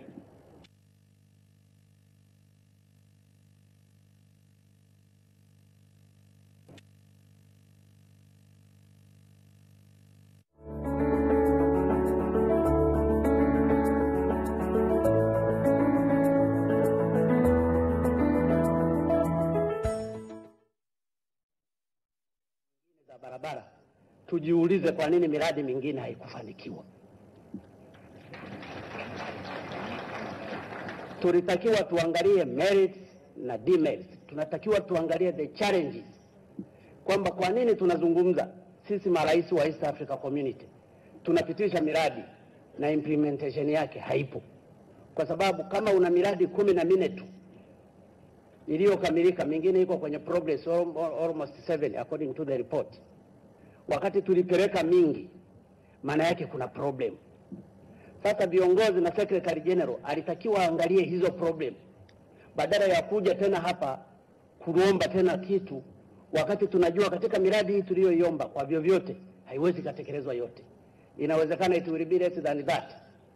Ni lazima tujue challenges behind, ili kusudi tujue namna ya kutackle hizo challenges na kuweza kwenda forward. Hii ni challenge kwa secretariat, kwamba msitueleze maneno tu ya kuomba, mtueleze pia na maneno ya challenge yanayowahusu ninyi na yanayohusu challenges ndani ya East Africa community. I'm sorry, lugha yangu is not always very good. I'm not a good politician anyway.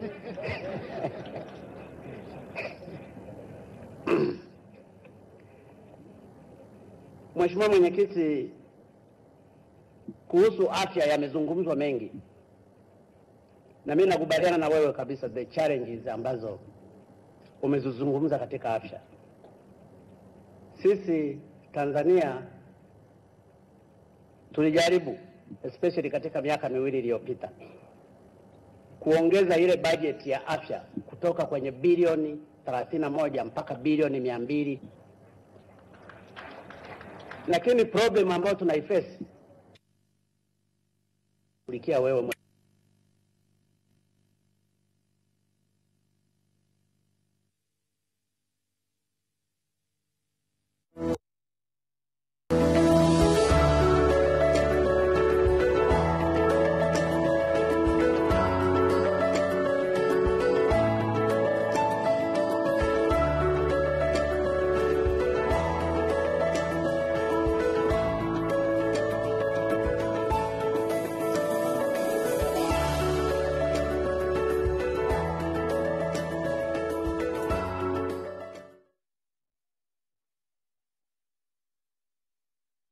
very much.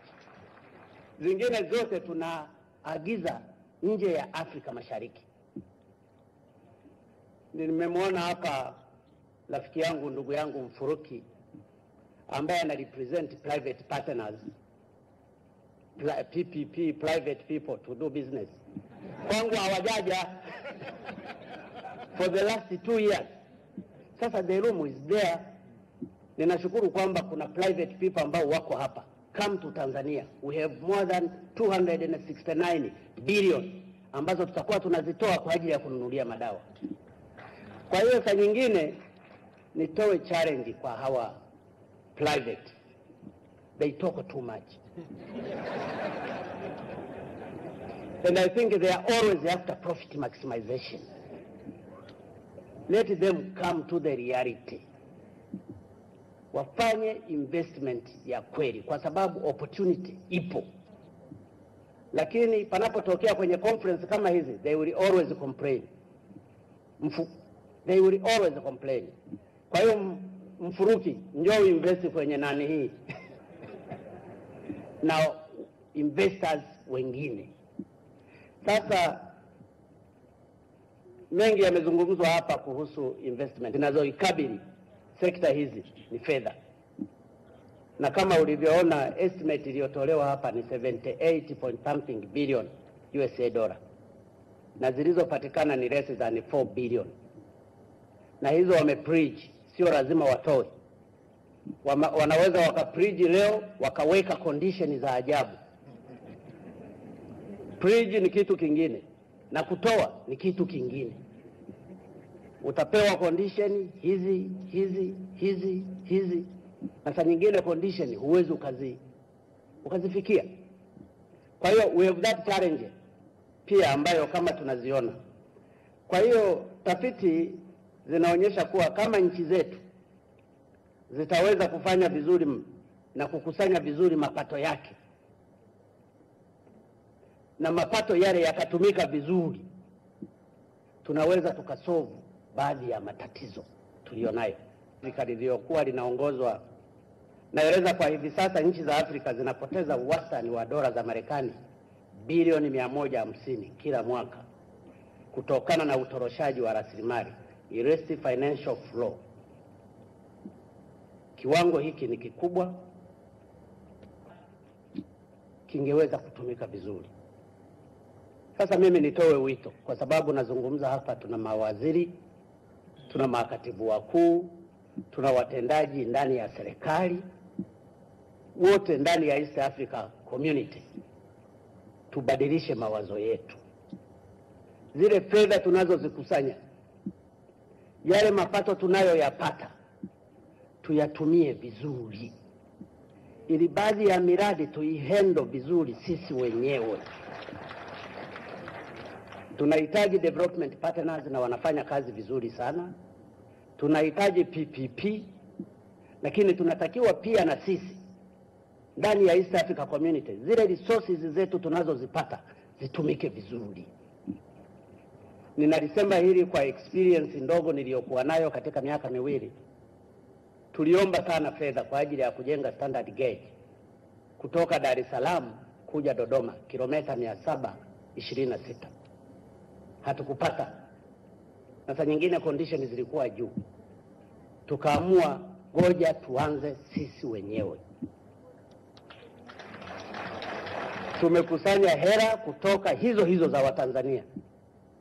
Sasa hivi tunajenga kilomita 726 kwa 3.5 billion USA dollar, na fedha zipo, hata leo zipo, hata kandarasi angeomba leo tungemlipa zote. Hilo limewezekana kwa sababu tumebana. Tunajenga sasa hivi Stigler's Gorge ambayo itakuwa inatoa umeme zaidi ya megawatts 2,100. Umeme wote wa Tanzania mpaka leo ni megawatts 1,460. Tumekuwa na matatizo kubwa sana kwenye umeme ya kulipa capacity charges. Tunaambiwa walete private people, na unapowaleta they charge according the way they want to make money. Tumeamua tuanze kujenga sisi wenyewe. Kwa hiyo private people tunawahitaji, lakini lazima twende with reservations. Wale sio baba, sio mama, wamekuja kufanya biashara, na kwa sababu wamekuja kufanya biashara ni lazima tuwe careful. Mfanya biashara siku zote yuko after profit maximization. Fedha za Stigler's Gorge zipo, tumeshatangaza tenda na kandarasi ataenda. Najaribu tu kutoa mifano, na mifano mingi inafanywa na nchi zingine ndani ya East Africa Community. Ninachotaka kusema, vitu hivi vyote ni lazima viende pamoja. Development partners tunahitaji misaada yao, na tunahitaji sana, and they have been doing a very good job for the last 50 years. We need them, and I thank them for their support. Lakini PPP inahitajika, lakini we are supposed to be very careful with this PPP. It can be a very bad animal. Na hili mimi nalizungumza ukweli. Inaweza ikawa ni njia fulani nyingine ya kutengeneza hela zaidi with the good name of PPP. Ni lazima tufanye, watu wetu ndani ya serikali zetu wafanye a fair evaluation na wawe wazalendo in a win-win situation. Lakini la tatu, ninataka sisi serikali zetu na watendaji wote ndani ya serikali wawe conscientized kwamba the time is not with the us. We are supposed to make sure that the little resource we get is supposed to be spent properly kwa faida ya wananchi wote ndani ya East Africa Community. Mheshimiwa Mwenyekiti, I don't want to use your time, lakini ninashukuru sana, na sisi we concur with all this presentation, we will support it. Thank you very much.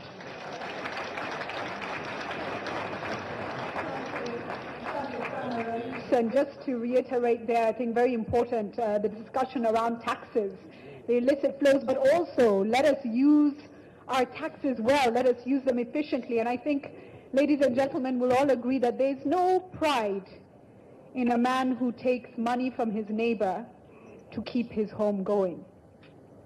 Is there pride?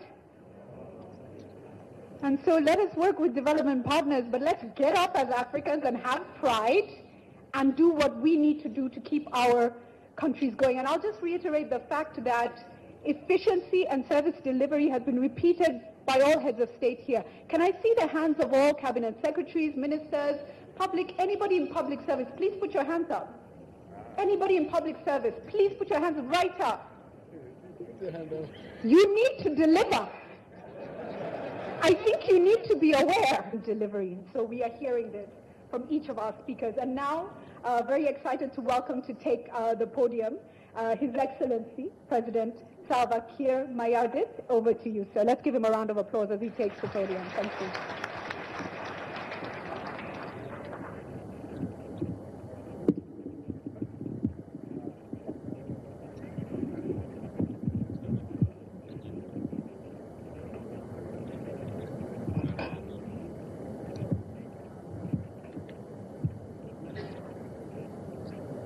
Your Excellency, President Museveni, President of the Republic of Uganda, Your Excellency Uhuru Kenyatta, President of the Republic of Kenya, Your Excellency Dr. John Magufuli, President of Tanzania, my brothers representatives of the President of Rwanda and Burundi, all the attendants, good afternoon. I will not take your time because I don't have a statement to make. I'm the youngest member of this community, and I'm drawn into a very serious conflict that has blocked the development of this young country. There are people with you here who are talking about democracy and talking about transparency. I don't believe them. Don't accept what they are saying. If there are oppressors, they are the most oppressors. Now,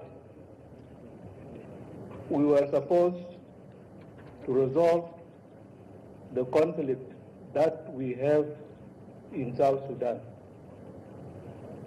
And we were going to go to Addis Ababa just the last week.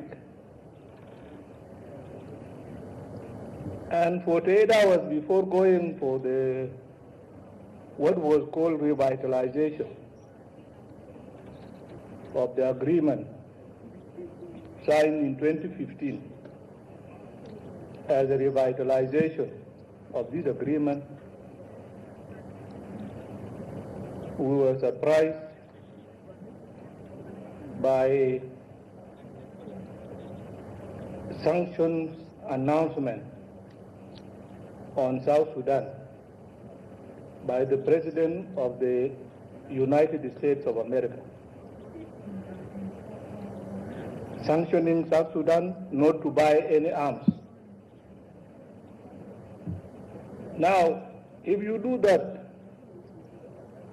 what do you think will be the incentive of the rebels, those who are carrying guns against that country? If that country is now tied, the hands are tied behind, and then you are told to go and fight, or you don't fight, according to you. Those people don't have any incentive to talk seriously for peace. And as a result, that meeting ended without the rebels saw that the government is going to fall, and so they don't have any reason to disturb themselves. Is that the fair way of doing things? Anyway, What we need, I personally, what I need from the member states of the East African community is to remain as a bloc and not to allow member states to be bullied by those who would want to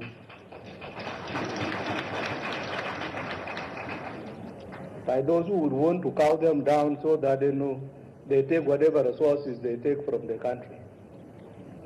South Sudan is not supposed to be poor to the extent that we are in now. South Sudan has potentials and it has potentially reached, but no opportunity is given for the development of those resources.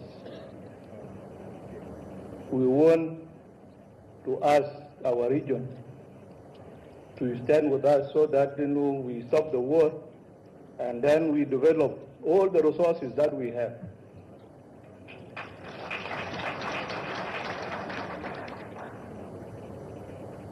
Now that the revitalization of the agreement has not reached the conclusion, we don't know. We were told that it will start again in the month of March.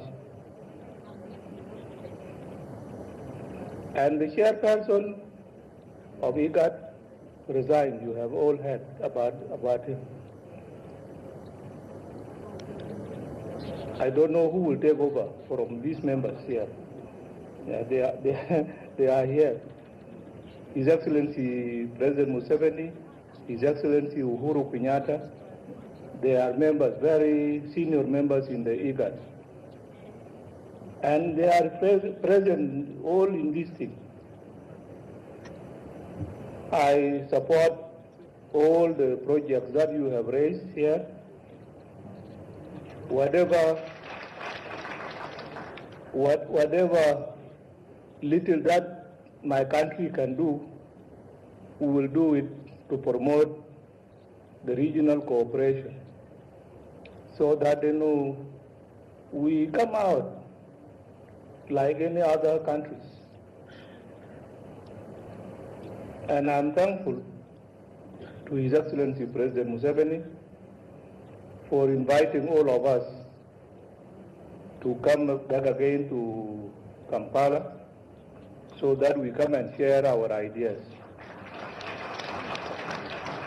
He has taken all the trouble to bring us here and caring for us. And I hope he will not take any measures against the officials who were responsible for organizing the hall.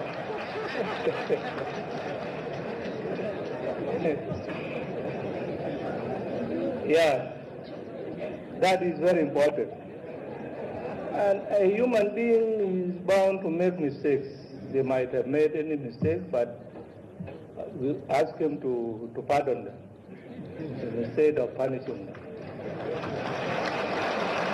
Your Excellency, thank you very much. I don't have any statement to make. Thank you, Mr. President.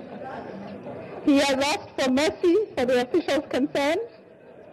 We shall accept one mistake. The second might be a different case. Ladies and gentlemen, as he takes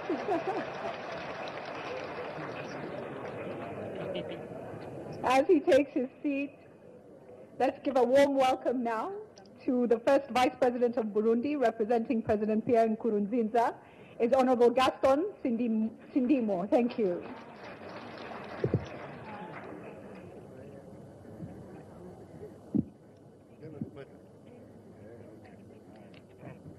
Mheshimiwa Rais Yoweri Kaguta Museveni wa nchi ya Uganda, ikiwa president wa kanda hili, Mheshimiwa Pombe Magufuli, president wa Jumuiya ya Tanzania, Mheshimiwa Uhuru Kenyatta, rais wa Kenya, Mheshimiwa Salva Kiir wa Sudan ya Kusini, mwakilishi wa Rais Paul Kagame wa Rwanda, Libera Mfumukeko, Secretary General wa EAC, ministers, kila mtu kwa hali anayo na Mungu amempea. Tunawasalimia kwa hii sala. Mungu asifiwe. Kwanza ni kutoa shukrani za dhati kwa Rais Yoweri Kaguta Museveni na wananchi wa Uganda kwa mapokezi mema wametupatia. Haya makofi si makofi ya watu wa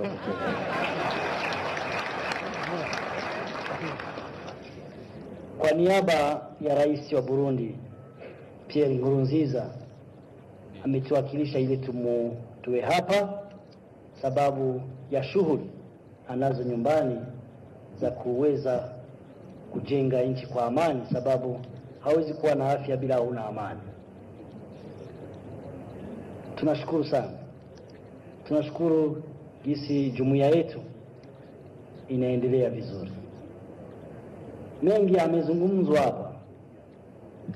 Mwenyekiti amezungumza kwa nini pesa tunazo hazituzitumikishi kwenye jumuiya yetu.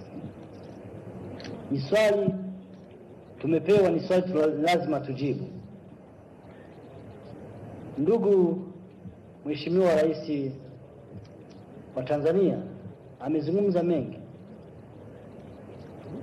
Amezungumza kukosa kuwa sambamba na nchi za ugenini katika jumuiya yetu. Kiwango cha pesa tunatumikisha hapa kwa uchuuzi hapa, na kiwango kinatumika mahali yangine. Amezungumza tukiangalia ni mara 10. Sasa je, tutalinganisha biashara aje? Hiyo ni swali tulipata, lazima na tujibu viongozi kama viongozi. Lingine naweza nikazungumza katika jumuiya yetu, nchi zilipo ndani hazina usawa. Sasa wewe ulipata bahati ya kuwa na nafuu kwa mwingine, unafanya aje usaidie mwenzako? Lazima katika shirika letu umoja kukute mkono mwenzake ili tuwe sambamba. Na kama hatujakuwa sambamba, tatizo litakuwa ni lile lile. Wewe ukijua utakwenda mbele zaidi ya ndugu yako, basi utarudia nyuma, sababu utakwenda mbele na kupota shati utarudi nyuma. Na ndio sababu mwenye amejaliwa ajalie mwingine ili twende sisi wote pamoja. Leo Burundi kama umezungumza, tuko tunaiga Tanzania. Amezungumza tuanze sisi wenyewe, wengine watafata baadaye, na wengine watakufuata sababu wewe umefanza mfano mzuri. Na ndio tunapaswa iga hivyo sisi wote katika nchi zetu, na tutumike bega kwa bega ili mwenzake akiumia ujue na wewe unaumia. Mheshimiwa, sina mengi ya kuzungumza, ni kutoa shukrani za dhati, na shukrani kutoka kwa mwenzenu Rais Pierre Nkurunziza, na anaunga mkono. Tumekuja hapa ili tuunge mkono kikao hiki, na Burundi iko sambamba ili tuendelee kwa maendeleo mema, hapana maendeleo ya kurudia nyuma. Asante. Asante sana. Asante. And as I invite our next speaker, ladies and gentlemen, we've been talking a lot about implementation and delivery. And so last year at a session with President Paul Kagame, on a panel, he said, "Can I share a joke?" I said, "Wow, of course." And he said, "You know, one time I was so frustrated with my cabinet. So frustrated, I said, if you don't deliver, I'll get private sector to come in and take your jobs and do it. And he said it was a joke, but I half believe he was 50% serious. And so as I welcome the representative of Paul Kagame, we still think about service delivery, and it's Honorable John Musoni, Minister of Infrastructure, who will be representing President Kagame. Let's give him a round of applause as he comes up. Thank you.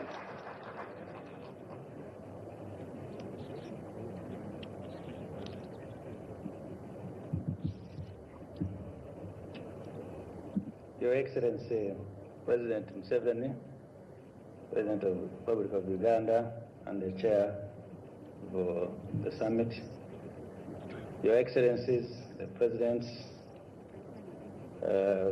Representative for President Nkurunziza, all protocol observed.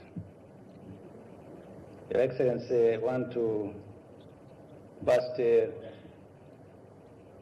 bring greetings from His Excellency Paul Kagame, President of the Republic of Rwanda, who would have wished to be with you here, but because of other important conflicting programs, was unable to attend, but he associates himself with the discussions taking place here. Your Excellency, I want to start by appreciating the quality of presentations and the resolution and the proposals and recommendations therein. Just want to say that Rwanda, we are confident and we support the recommendations.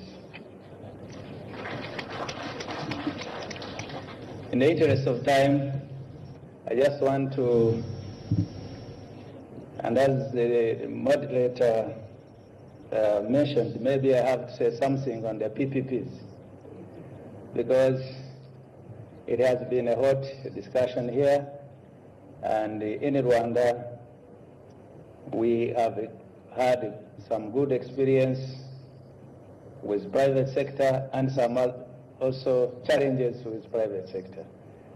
But all in all, private sector has a lot to contribute. Your Excellency, we have like three areas to look at. One is about debt sustainability.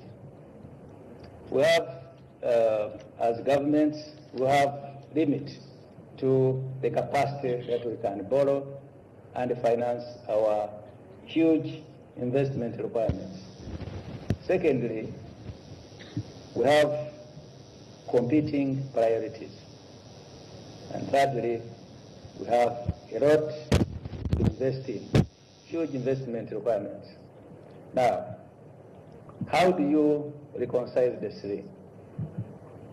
So, there are three ways of financing, or more, but mainly three. One is from government revenues, taxes and the other sources, or grants and the other sources from our development partners. The other one is from borrowing. Now, if you combine all of this, you still have some limitations, and over time, grants have been declining. And even, I remember some time back, we used to get, most of the members of East African community used to get grants from World Bank, from African Development Bank. Currently, most of us get soft loans from these institutions, multilateral institutions. Therefore, issue of debt sustainability is a factor, and you have to invest. And then the other option is now, how do we bring in private sector? So private sector comes in as the intention to make money, but also have a challenge to get financing because they borrow from expensive sources. So when borrowing from expensive sources combined with too much profit, then investment becomes costly, and then this is translated to the consumers or users of roads or infrastructure that is put in place. So we need to have an innovative way of handling PPPs. We cannot ignore PPPs, but we have to innovatively handle PPPs. So there are different ways of now addressing these challenges. One of them is to have some level of government participation which in a way addresses risks that are envisaged by the private sector. So if the risk is addressed, then the financing cost also goes down. Secondly, private sector has to be handled cautiously and make sure that the capacity of public service team, public servants, the capacity to negotiate is reinforced enough to be able to have a good deal. Therefore, Your Excellency, I want to echo what President Magufuli said of it's a win-win situation whereby private sector gets share, but also government is protected from this high-cost financing. And therefore, both combined, we can have private sector investment, and therefore combined, we can have accelerated development and the transformation that we want. So thank you so much.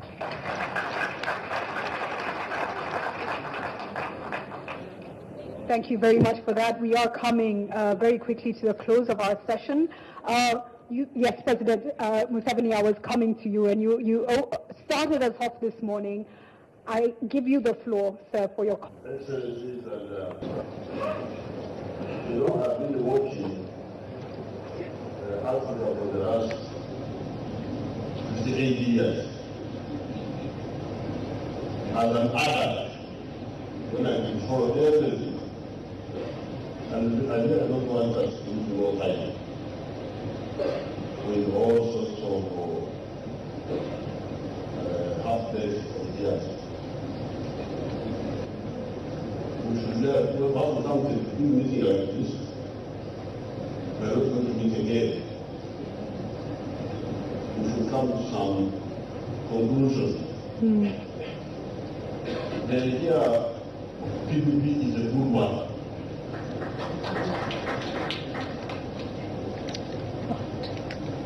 But we need to agree on what that should be, how we should use it, and in which areas. Clearly, without wasting more time, and without fascinating this one talking to it. Because we have seen over the last 8 years. So we don't have to waste more time going here, going there. The private sector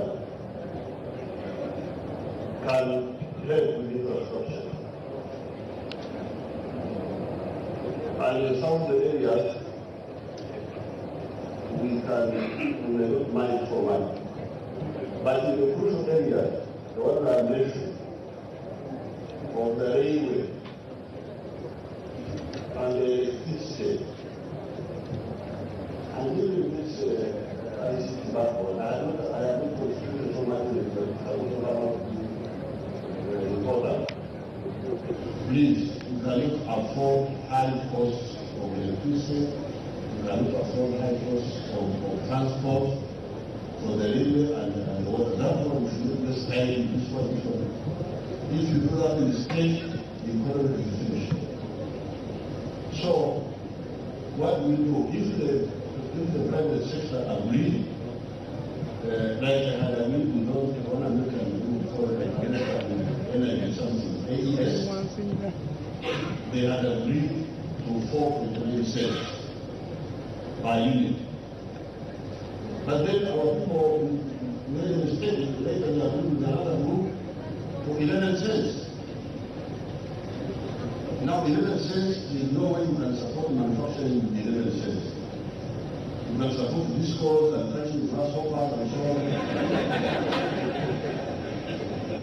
Because is giving electricity per factor at 1 cent or 1.5. That's what you are saying.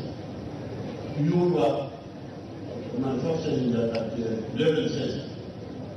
How will you compete? So, the cost of expansion, electricity and transport. And of course, the other crippling element is the cost of money in the banks. Those three, electricity, transport, and interest rates, will paralyze you. Here, the World Bank, there's a World Bank person whom I had somewhere there. The World Bank, and I don't know who, they came here, we had a very good bank called Uganda Commercial Bank. It was a government bank. It was making profits. They said, you know, your civil servant, they are giving loans which are not because of corruption, and they don't recover the loans. So what they call the default rate is very high. So the few who pay loans pay for the ones who don't pay. That's why the interest rates are high. So I said, okay, thank you very much. You're going to tell me, you privatize. The interest rates now are higher than, however, I said, no. You have many children, so if some die, some survive. So now,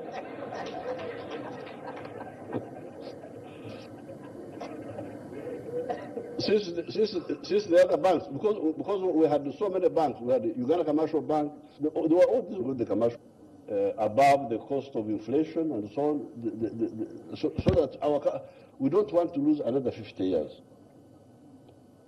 Now the issue of financing health with private efforts, that's good. The private sector in the healthcare, you should come, because the middle class here is growing. In East Africa, the middle class is growing. So when you bring these private health efforts, you will get a lot of money from the private sector. You see them in companies, they are all so fat. If you walk around, you will see them. They are all sweating. After sweating is good for them. But what you also need to know is that what we are calling in the universities in the 1960s, what we are calling enclave economies. Enclave economies are economies where you have an island of modernity surrounded by a sea of underdevelopment, enclave, in the modern sector. How about the ones in what they call the non-monetary GDP, the ones who are only producing for subsistence, for the Turkanas, we have all these groups.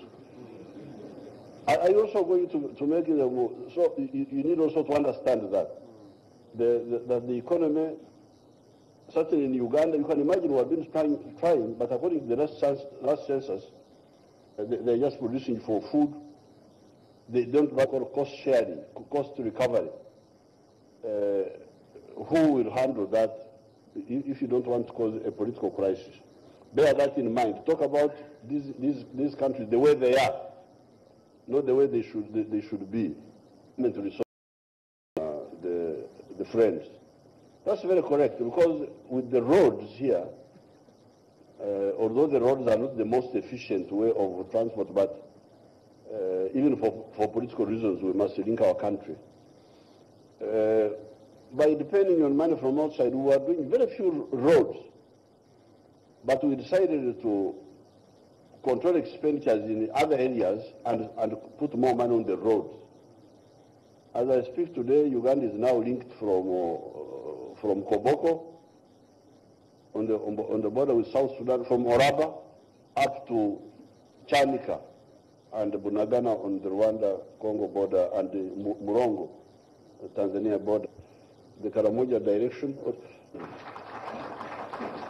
The friends are still, the World Bank and so on are still helping here and there, but about 80% of the roads are done by the Uganda government money.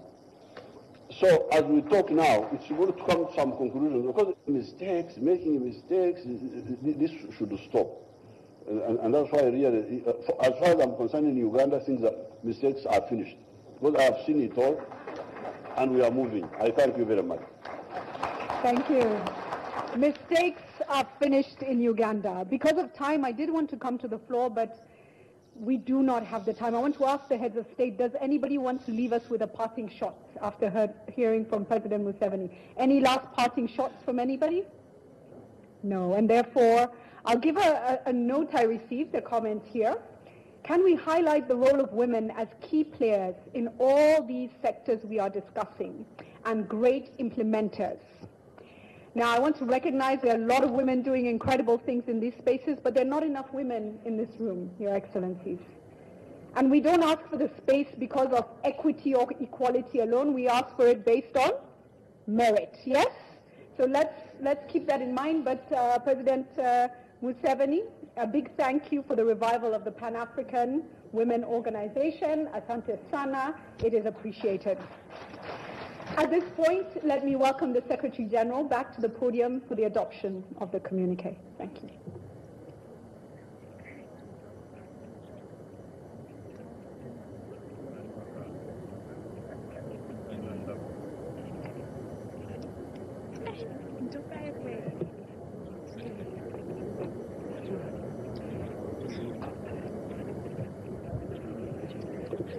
The joint EAC Heads of State Retreat on Infrastructure and Health Financing and Development, communique. The East African Community Heads of State, Their Excellencies President Yoweri Kaguta Museveni of the Republic of Uganda, President Uhuru Kenyatta of the Republic of Kenya, President Salva Kiir Mayardit of the Republic of South Sudan, President Dr. John Pombe Joseph Magufuli of the United Republic of Tanzania, First Vice President, His Excellency Gaston Sindimwo, representing President Pierre Nkurunziza of the Republic of Burundi, Honorable Musoni James, Minister of Infrastructure, representing President Paul Kagame of the Republic of Rwanda, held a joint EAC Heads of State Retreat on Infrastructure and Health Financing and Development on 22nd February 2018 at Speak Resort Munyonyo, Kampala, Uganda.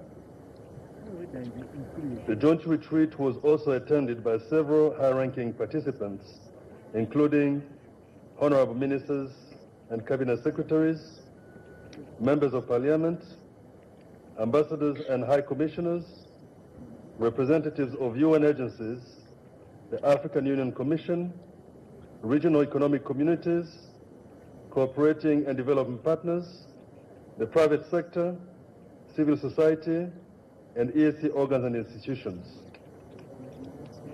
The heads of state and government met in a warm and cordial atmosphere.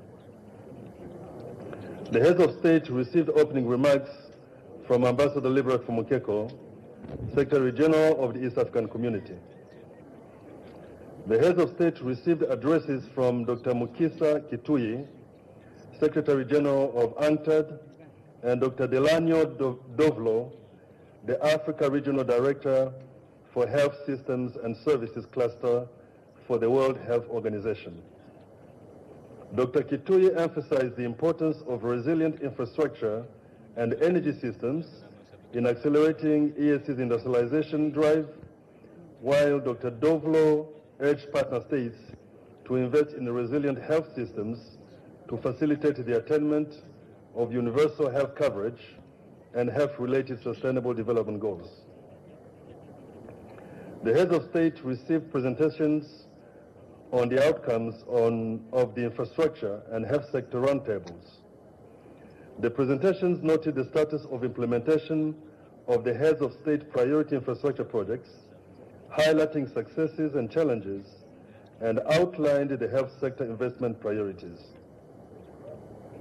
On infrastructure, the heads of state received updates on the implementation of directives of the third retreat and the priority projects.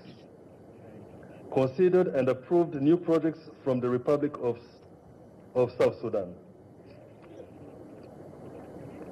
Considered and approved new projects, including projects under civil aviation as directed during the third retreat level, and noted with concern the poor status of road safety in the partner states and the urgent need for deliberate and concerted efforts to address the challenges.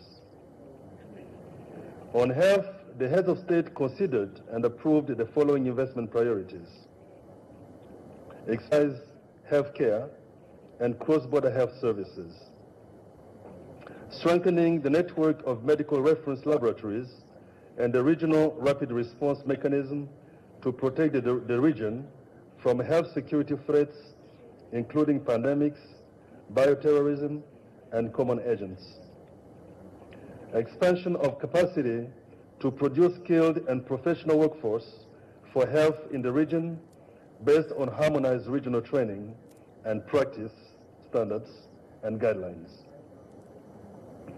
increase access to safe, efficacious, and affordable medicines, vaccines, and other health technologies, focusing on prevalent diseases such as malaria, TB, HIV/AIDS, non-communicable diseases, and other high-burden conditions;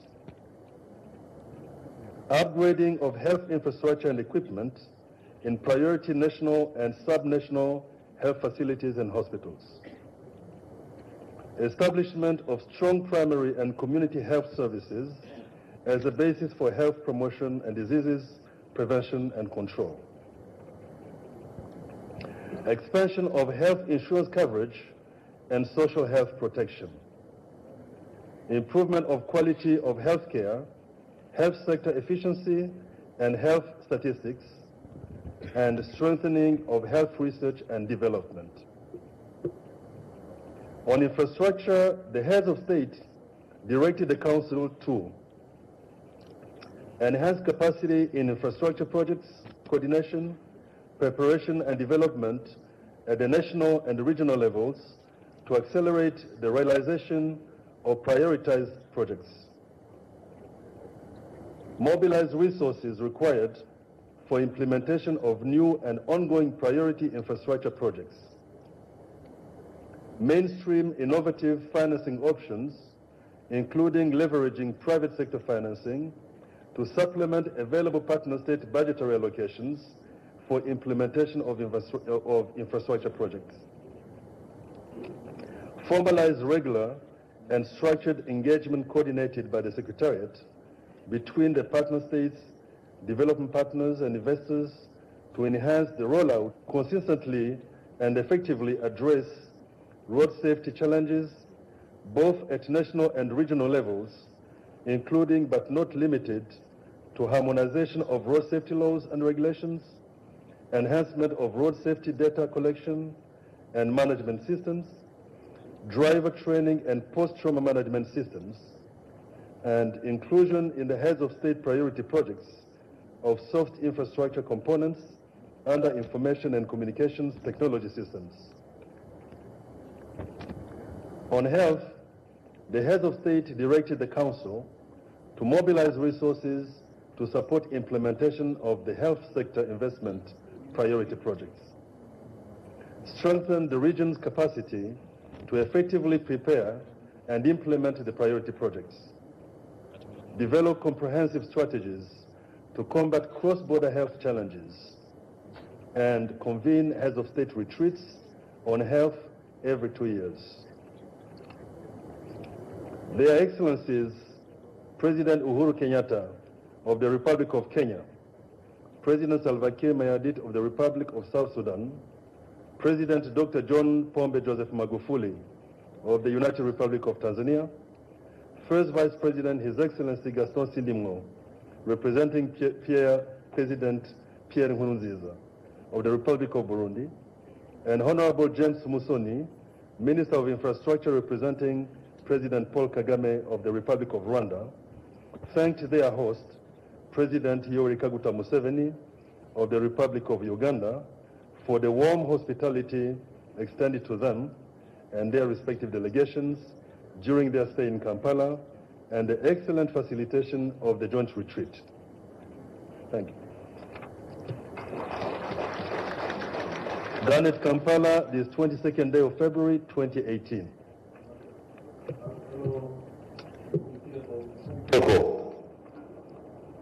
But is it the Secretariat of the EAC to mobilize those funds, or are you not going to take on too much?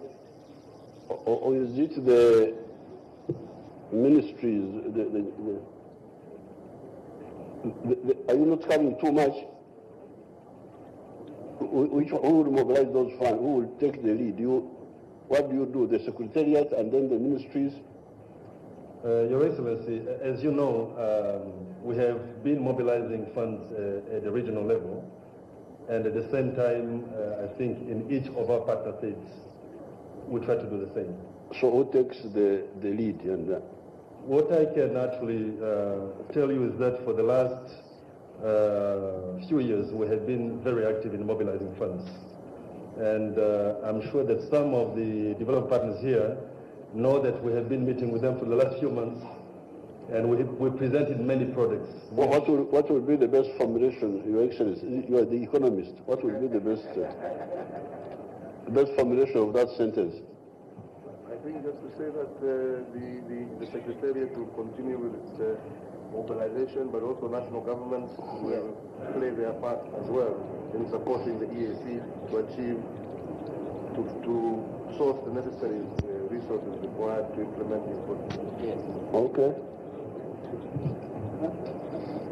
Okay. Adopted. Thank you very much, Your Excellencies, and to all participants, asanteni sana. It's been an honor. I'm going to ask everybody to remain seated as His Excellencies will in a moment exit the room. For all those card holders, you will be joining our heads of state for lunch. For others with a voucher, please make your way to the tent area. There is an exhibition. We do want our guests to first have lunch, but for everybody else, please make your way to the exhibition, enjoy it. Isiwan tunaomba radhi kwa kukatisha matangazo.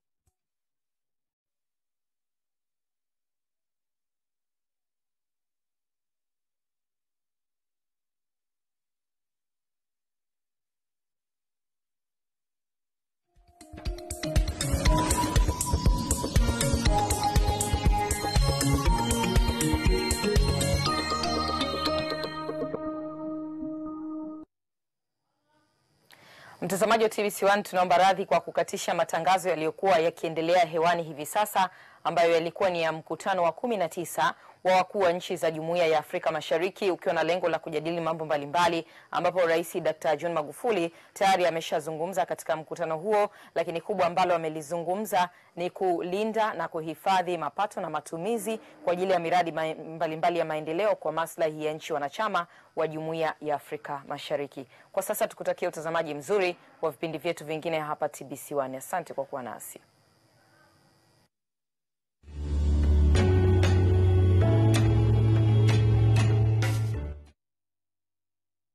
Madhahabu haya si mengi. Si ningesema na mimi nisafishie kule likakae huko Ulaya. Maisha yao.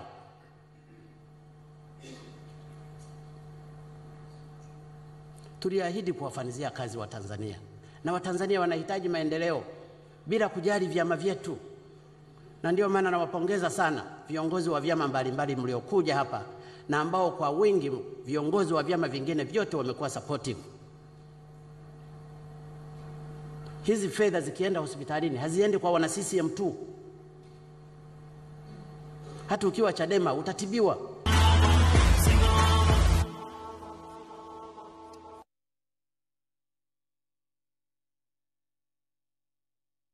Ni Msimu wa 4 wa Club Wale Show kikandakanda, na sasa ni zamu ya kanda ya ziwa. Ndio ni kikandakanda sasa, kanda ya ziwa kuanzia Shinyanga, Mwanza, Kagera, Mara, Geita na Simiyu. Kikandakanda tamu yetu sasa.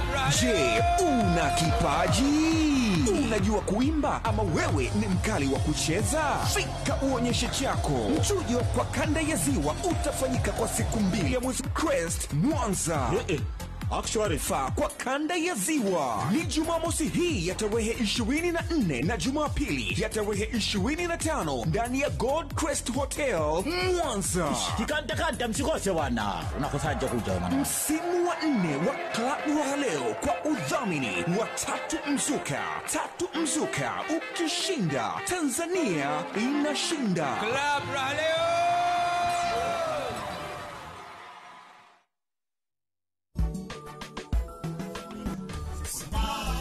Wiki hii ndani ya surprise.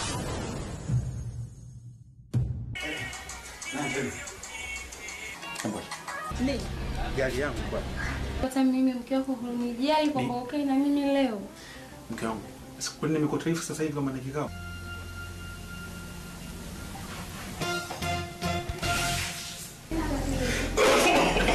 Ali. Kwa shemeji. Asante. Na hii business card ninaokupa ni ya Kamanda Siro mwenyewe. Wewe unaona tu kama ameingia huyu baba nani madarakani gani za hivyo vyote.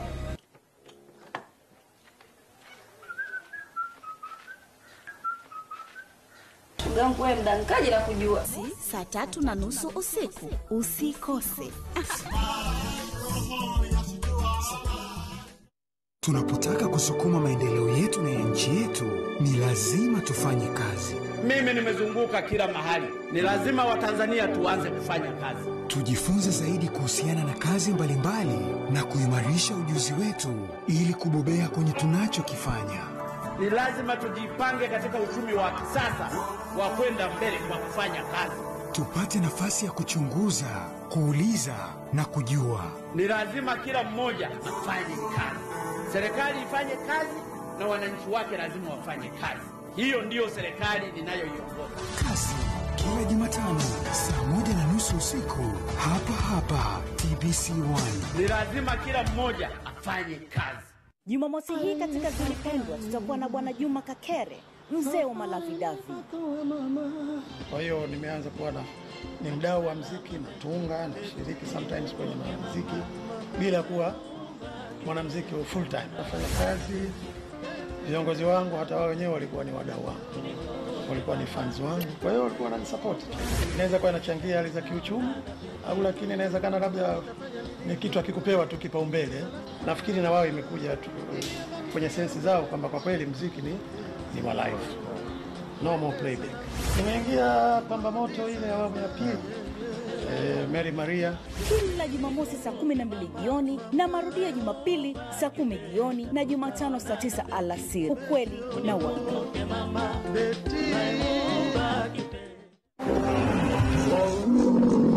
Hello Tanzania. Ni wakati mwingine tena mtazamaji wangu, tunakutana kwenye kipindi chako ukipendacho cha utalii popote. Tanzania ina vivutio vingi sana. Kipindi cha utalii popote kinalenga kuangalia uhifadhi na maeneo yote muhimu yaliyohifadhiwa kisheria na Jamhuri ya Muungano wa Tanzania, na pia kutoa taarifa ya vivutio tulivyo navyo ili wewe Mtanzania uweze kufanya utalii na kukuza utalii wa ndani. Inanufaika na fedha za kitalii. Watu wangapi wananufaika na hizo hela baada ya wao kupeleka kwenye familia zao? I love this stuff. Kwa kweli kazi ya mlima inalipa. 80 ya soko la utalii kuongozwa na mkoa wa Arusha. Utalii popote, fahari ya nchi yetu. Alhamisi saa 4:30 usiku, marudio kila Jumatatu saa 3:30 asubuhi, TBC1. Ukweli na uhakika. Kutana na Tasafu ndani ya kaya maskini. Kaya mbalimbali nchini zimebadili mfumo wa maisha duni kuelekea mfumo wa maendeleo endelevu. Tasafu, mfuko wa ofisi ya Rais, katika harakati za kuwezesha kaya maskini kujiwezesha zenyewe kimaisha. Nataka niwahakikishie Tanzania itakwenda mbele. Nataka niwahakikishie Tanzania tutakwenda mbele kwa ajili ya maendeleo ya Watanzania wote. na nataka niwahakikishie tutajali sana masilahi ya watu wanyonge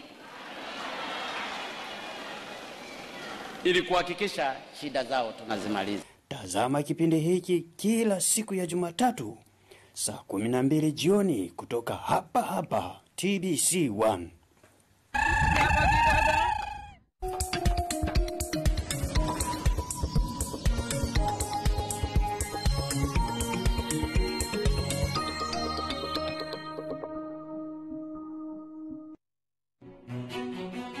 Nendeni nimewaambia.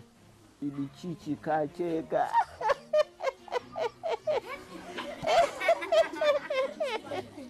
Ilitufanya tuwe karibu sana na yeye. Lakini wengine unakuta tu kila saa ataka kukosoa tu. Kila saa hata ukijitahidi na atakukosoa. Usiache kuangalia kipindi cha Nyota wa Wiki.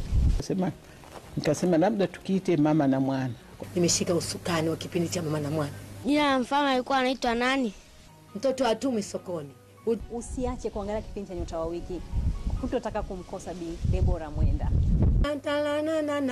Nyota wa Wiki ni Jumapili hii saa 8:30 mchana na marudio Jumatano saa 7:30 mchana. Usikose. Nini? Wetu ni mmoja. Ni jukumu la kila mmoja wetu kutunza urithi wa asili na kuyatunza mazingira. Ni dhamira yetu kuwa na dunia yenye mazingira bora na uelewa na ushirika pamoja. Tunafanya yote haya kwa ajili ya ustawi wa maisha yetu ya leo na ya kizazi kijacho.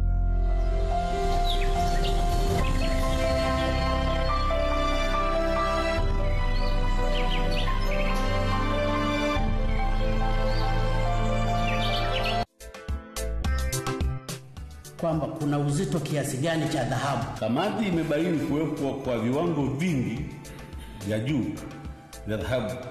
Lazima kuna kitu fulani kilichompa kiki kwenye skana ile. Skana hiyo. Lakini wapo wa Tanzania ambao tuliwapa huo wajibu wa kusimamia. Tanzania mpya kila Jumanne saa 12 jioni, Jumatano saa 2 asubuhi, ambapo utapata fursa ya kupiga simu studio mubashara, na Alhamisi saa 12 jioni.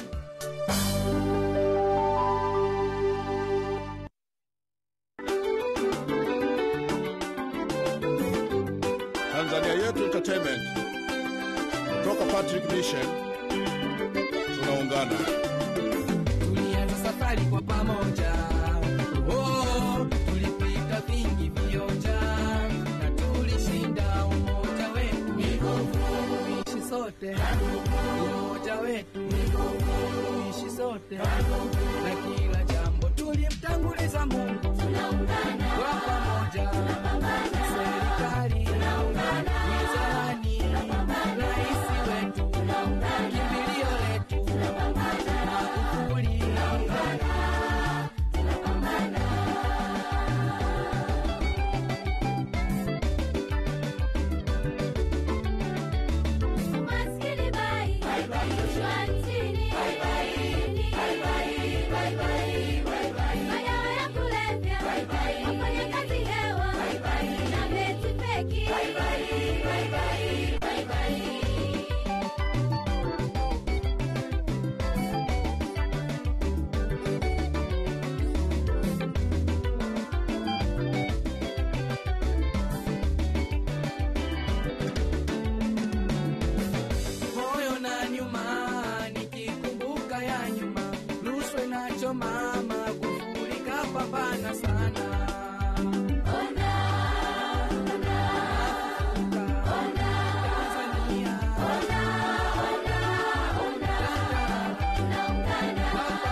Nasi ila kiroho pamoja, Magufuli kazi tujeshini kama soja, wajipatia elimu pia uzalendo.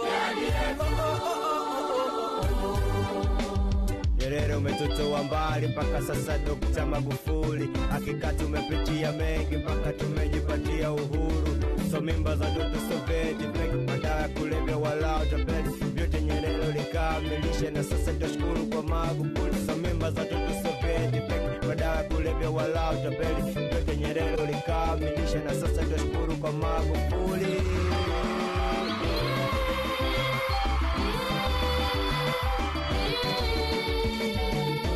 Nashukuru sana JPM kutufikisha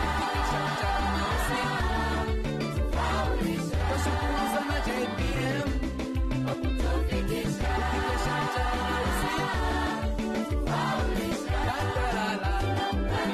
pamoja serikali wizarani rais wetu kimbilio letu Magufuli.